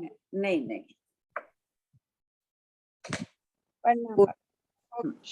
शीतल जी। आंटी जय जिनेन्द्र। जय जी। वो याद आ गया मुझे, जाति स्मरण ज्ञान के बारे में ही पूछना था। आंटी ये जाति स्मरण ज्ञान जो होता है वो जाति स्मरण ज्ञान हो तो नहीं गया? नहीं आंटी, इतना होता तो मैं भूलती ही नहीं। हाँ बोलो। ये जो होता है आंटी, फिर उसका मन के साथ कैसे संबंध है, मुझे अभी समझ में नहीं आया। मन वाले भाव ही क्यों देखेगा वो जीव? जाति स्मरण ज्ञान और ऐसा तो नहीं है, वो जो उसका पूर्व भाव है उसमें अगर वो पेड़ था तो उसमें देखने में क्या बाधा है आंटी? उस ज्ञान में ये शक्ति नहीं है। जैसे तो मन के भावों को देखता है क्या आंटी?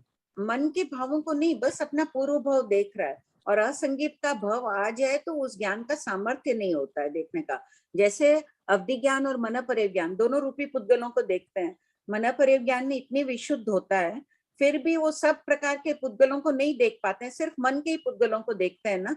जबकि अवधि ज्ञानी होते हैं, मन के पुद्गलों को भी देख लेते हैं, भाषा के भी देख लेते हैं, हर तरह के पुद्गल को देख सकते हैं। वो अंतर है ना। हाँ, तो इस ज्ञान का सामर्थ्य ही ऐसा ही है। अगर असंगी का भाव हो जाए तो इसका सामर्थ्य नहीं रहता है देखने का। तो फिर उसके पहले के मतलब वो वहां पे रुक क्यों जाता है? उस असंगी के भाव को टाल के उसके पीछे का क्यों नहीं देख सकता? सन्नी भाव हो असंगी का भाव बीच में आ गया, उसका सामर्थ्य खत्म है इस ज्ञान का। अच्छा, तो आंटी वो जो मेघ कुमार का जो जीव था, वो मेघ कुमारी थे ना, वो जो हाथी का जीव था, वो पूर्व भाव में तो संगी हाथी था। अच्छा, वो संगी हाथी था। वो मैंने हमेशा सोचा कि वो हाथी का भाव देखता है, मतलब वो मैंने ऐसे मतलब ऐसी मेरी सोच थी कि शायद वो असन्नी था, तो उसने वो संगी था, वो तो बचाने के लिए ही सारा प्रयास कर रहा था ना, खरगोश को बचाना है, ये करना है, उसके मनोगत भाव कितने अच्छे थे हाथी के भाव। हाँ, और आंटी ये जो जाति स्मरण ज्ञान होता है तो वो कैसे, जैसे हमने जैसे पढ़ा है वो एक का दृष्टांत ही उनको दिखता है कि वो वैसे पूरा भाव देखते हैं? पूरा भाव देख सकता है, पूरा 14 पुरों का ज्ञान भी स्मरण में आ सकता है। तेतली पुत्र को आया ना 14 पुर, 14 पुरों का ज्ञान इतना याद आ गया उनको, पूरा घर, ये घर है हूँ बहू, ऐसे का ऐसे वो देख सकता है सब कुछ। सिनेमा के रील की भांति हर चीज देख सकता है पूर्व भाव के। तो ये जब जाति स्मरण ज्ञान किसी को होता है तब अगर कोई मन परव ज्ञानी आसपास है तो वो मन परव ज्ञानी उसके वो जाति स्मरण में आते हुए जो भी भाव है उनको भी देख सकते हैं। हाँ हाँ, जैसे जाति स्मरण ज्ञान से किस तुमको कोई चीज याद आई पूर्व भाव की, और कोई मना परव ज्ञानी का उपयोग गया तुम्हारी तरफ कि तुम क्या सोच रही हो, तुम उस घर को देखकर सोच रही हो, तो वो भी देखकर, ये आ चुका है ना प्रश्न पहले कि जैसे महाविद्य क्षेत्र में कोई मुनिरा कोई आ चुका है ना ये विषय। ढाई दीप के बाहर का देखते हैं क्या? हाँ, मनोवर्गना संबंधित कहीं कुछ आया हुआ है ये? नहीं, अभी मन पर इसमें आया मैं, क्वेश्चन नंबर 2389 बोलो। 2389 क्या मन पर ज्ञानी अढ़ाई द्वीप के बाहर के द्वीप समुद्र पर्वत आदि को देख सकता है? अढ़ाई द्वीप में रावा देव या जंगाचारण आदि लब्धि वाला मनुष्य यदि अढ़ाई द्वीप के बाहर के द्वीप समुद्र पर्वत आदि को स्मृति में ला रहा है तो मन पर ज्ञानी उन्हें साक्षात देख सकता है, अन्यथा नहीं देख सकता है। तो वैसे ही जाति स्मरण ज्ञान से कुछ भी तुम मन में सोच रही हो, देख रही हो, आंटी अभी इस आर्य में अपने टाइम में होता है आंटी जाति स्मरण ज्ञान? हाँ, जाति स्मरण का निषेध नहीं, अभी भी पेपर वेपर में कई सुनते हैं ना कि पूर्व भाव दिखा दिया, वहां वो गया, अपना घर दिखाया, ये किया। और आंटी वो शुभ लेशिया में ही होता है ना, तो फिर अपने मतलब ऐसे अपने साधु आचार्य उनको भी हो सकता है ना आंटी? बताएं, हो सकता है, वो बताते नहीं है जिन शासन में। और अपने को होने में कोई बाधा नहीं है ना आंटी? हैं? अपने को होने में कोई बाधा नहीं है ना? हाँ, बिल्कुल ही नहीं है। प्रकट करो, परिणाम विशुद्ध रखो, जाति की अवधि भी प्राप्त करो, सबको बहुत बहुत कोशिश है कि सबको ही प्राप्त करो। कृपा करें प्रतिभा जी। हाँ श्वेता जी, एक मेरा पहले का प्रश्न है, पूछूं क्या? हाँ हाँ पूछो ना, क्यों नहीं, अब तो टाइम है उसी का, ये पूछिए। अच्छा, प्रश्न नंबर 575 पेज नंबर 93।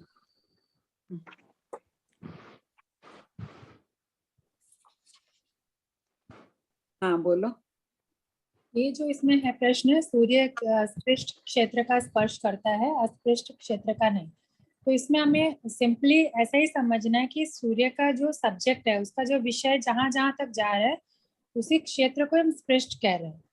हाँ, जैसे क्या गाड़ी चल रही है तो गाड़ी स्पृष्ट क्षेत्र पर ही तो चल रही है, वैसे ही ये प्रश्न करने का तात्पर्य क्या है? ये तो एकदम मतलब कॉमन, भाई जंप कर नहीं जा रहा, कॉमन क्यों?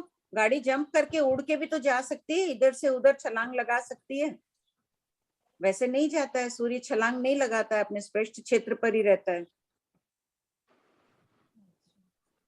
भाभी जी, अगर छलांग वाला, ठीक है आप फिर बोलेंगे अभी ना कि नहीं उदाहरण एक देशी होता है, मैं प्रश्न कर रही हूँ जैसे छलांग भी लगा के कहीं जाएगा तो भी तो वो जो क्षेत्र होगा वो भी तो स्पृष्ट हो जाएगा ना। उसका तो मंडलीय क्षेत्र है, तो वो मंडल पे ही गति कर रहा है, स्पर्श करता हुआ गति कर रहा है। नहीं, अभी जो नेक्स्ट लाइन है इसकी, क्षेत्र को, जितने क्षेत्र को सूर्य अवभाषित आदि करता है, माने जैसे जम्मू द्वीप आदि जितने जितने क्षेत्र को वो उद्योतित कर दिया, अवभाषित कर दिया, वो सारे क्षेत्र को हम स्पृष्ट कह रहे हैं ना। वो उस अपेक्षा से ये भी ले लेते हैं कि जितना प्रकाश जहाँ जा रहा है वो उसका स्पृष्ट क्षेत्र है। ठीक, दो कारण बता दिए हैं। और जहाँ पे हाँ मतलब मंडल को भी हम ले रहे हैं और उसे उसके सब्जेक्ट को भी ले रहे हैं, और जहाँ पे उसका उद्योत आदि नहीं गया वो अस्पृष्ट क्षेत्र हो गया फिर। हाँ, ठीक है। प्रमिला जी गोलेचा। प्रमिला जी हाँ, बोले। एक ये हम लोग का इसका क्वेश्चन नहीं है, एक मरासा ने मुझे पूछा था, मैं इसका आंसर नहीं दे पाई। मैं बोले कि बाई को जरूर इसको आता है, आप बहुत एक बार इसका एग्जाम्पल देते हैं तंदुल मत्स्य का। तो ये जो स्टोरी है ना, वो कौन से आगम की है? आगम की तो इसमें ग्रंथों में ही उल्लेख मिलता है, नाम तो सिर्फ तंदुल मत्स्य से मिलता है। इसके विषय मरासा लोग व्याख्यान में भी बहुत फरमाते हैं, आगम में नहीं है। बहुत फरमाते हैं। उन्होंने ऐसे पूछा, वो बहुत एनसाइक्लोपीडियाज देख रहे थे, तो उन्होंने ये तेंदुल मत्स्य का, मैं बोली भाई क्लास में बहुत बोलते, लेकिन मुझे तो बिल्कुल नहीं पता कि कौन इसका पूर्व जन्म जरूर मिलता है कि पूर्व भव में ये कोई राजा था, उसके बहुत मांस खाने का शौक था। एक बार कोई मुनिराज का पधारना हुआ, उनके व्याख्यान से राजा इतना प्रभावित हुआ और खड़ा होकर पछाण ले लेता है, मैं मांस सेवन नहीं करूंगा। पूरे राज्य में राजा का पता था कि इतना मांस खाता है ये, वो बहुत उसकी प्रशंसा और होती है। उसको थोड़े दिन बाद में वापस खाने की इच्छा होती है। बोले अब अगर मैं सेवन करूंगा तो सब दरबारी लोग सामने रहते हैं, पता चल जाएगा कि राजा इतना कायर है, प्रत्याख्यान लेकर तोड़ रहा है। तो अपने रसोइये को बोलता है, जिस दिन मैं अकेला बैठा रहूं तब तुम मुझे आके देना। वो रसोइया प्रतिदिन उसके राजा के लिए बनाता था। संयोगवश राजा इतना राजकाज के कार्य में व्यस्त रहता था, उसे समय ही नहीं मिला।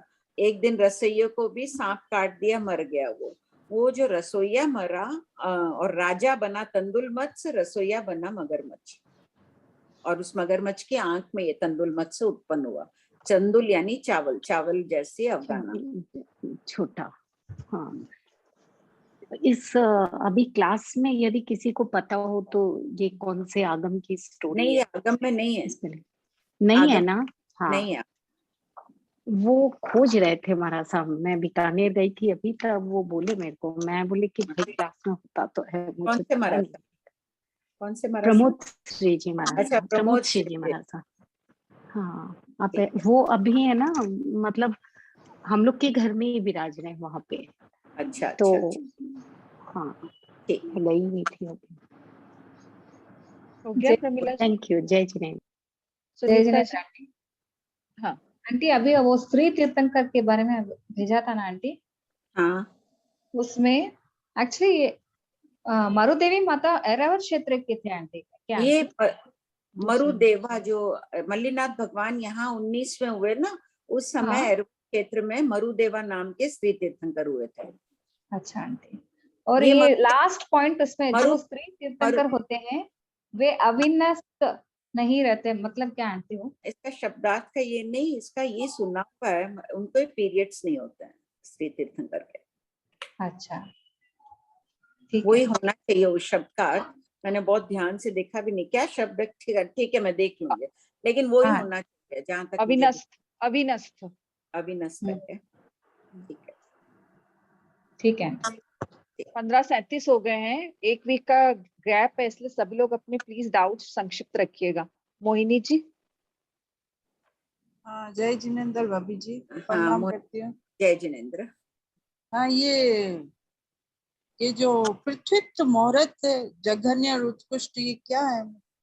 पृथक्त्व के शब्द का अर्थ है अनेक। तो पृथक्त्व मुहूर्त दिया है, यानी 2 से लेकर 200 मुहूर्त में कुछ कम तक का काल। उत्कृष्ट में 200 अहोरात्रि आएगी क्या? 200 मुहूर्त में कितनी अहोरात्रि हो जाएगी? देखिए, एक दिन में 30 मुहूर्त होते हैं, 30 से डिवाइड करो। 6 से थोड़ी ज्यादा, 6 जाजेरी होगा। 6 जाजेरी। बाबू जी, 200 अहोरात्रि नहीं है इसका मतलब ना? नहीं 200 अहोरात्रि नहीं लेना। 200 मुहूर्त में कुछ कम में उसको अहोरात्रि करने से 6 दिन से। ठीक है, जय जिनेन्द्र। भाभी जी, और ये अगस्त महीने का रिकॉर्डिंग नहीं आ रही है? नहीं बराबर आ चुकी है, आप लिंक को वापस चेक करिए, पूरी आ चुकी है, चेक करिए। 26 अगस्त तक की आ गई। हाँ, सारी आ चुकी आ गई। ठीक है, जय जिनेन्द्र। भाभी जी, खाली एक छोटा सा क्वेश्चन है, ये जो तंदुल मत्स्य ये जो तंदुल मत्स्य की जो बात बताए ना आप, तो वो खाली एक ही जीव की बात है क्या? एक ही तो बोल रहे कि वो राजा था, या तंदुल मत्स्य बहुत होते हैं, सारे ऐसे ही होते हैं? नहीं, ये जो कथा है उनका पूर्व भव देखा था, कहीं लिखा हुआ मिला था। नहीं तो तंदुल मत्स्य तो बहुत उनका सबका नाम तंदुल ही होता है क्या? हाँ, तंदुल जाति के मत्स्य। तो सारे ऐसे ही होते हैं क्या? अब इस विषय में तुम लोग तो कह ही रहे हो कि सभी तंदुल मत्स्य नरक में जा रहे हैं। अभी आचार्य श्री की धारणा इससे विपरीत है। ठीक है, तंदुल जाति के मत्स्य सभी नरक में ही जा रहे हैं, ऐसा जीवाविगम सूत्र में भी शायद टीका में यही उल्लेख है। अच्छा, अब भाभी जी थोड़ा सा टाइम एकदम कम है, खाली 2 मिनट या पर्यूषण के लिए थोड़ा उद्बोधन दे दीजिए हम लोग को। सही बात है। दीजिए, फिरा दे। अरे बहुत बोल चुके, 3:40 हो गए, रहने दो अब। नहीं आंटी प्लीज थोड़ा सा 2 लाइन 4 लाइन जो भी। नहीं कुछ नहीं, सब तुम बोलो, सब अपनी अपनी साधना में और उत्तरोत्तर वृद्धि करना, सभी कर ही रहे हैं। अपने परिणामों को देखना है इस बार, विशेषकर ज्ञान आराधना, दर्शन, चारित्र, तप, सब आराधना को विकसित करना है। आत्म परिणाम हल्के होके रहना है। 8 दिन में इतने हल्के हो जाना है, नेक्स्ट क्लास में अनुभूति होनी चाहिए कि हम सब एकदम निशल्य हो गए, कोई शल्य नहीं है हमारी आत्मा पर। जितने भी है आलोचना, प्रतिक्रमण बहुत अच्छी तरह सबको कर लेना। ठीक है, जय जिनेंद्र सबको। जय जिनेंद्र, प्रणाम आंटी। कृतज्ञोस्मि भाभी जी, कोशिश रहेगी।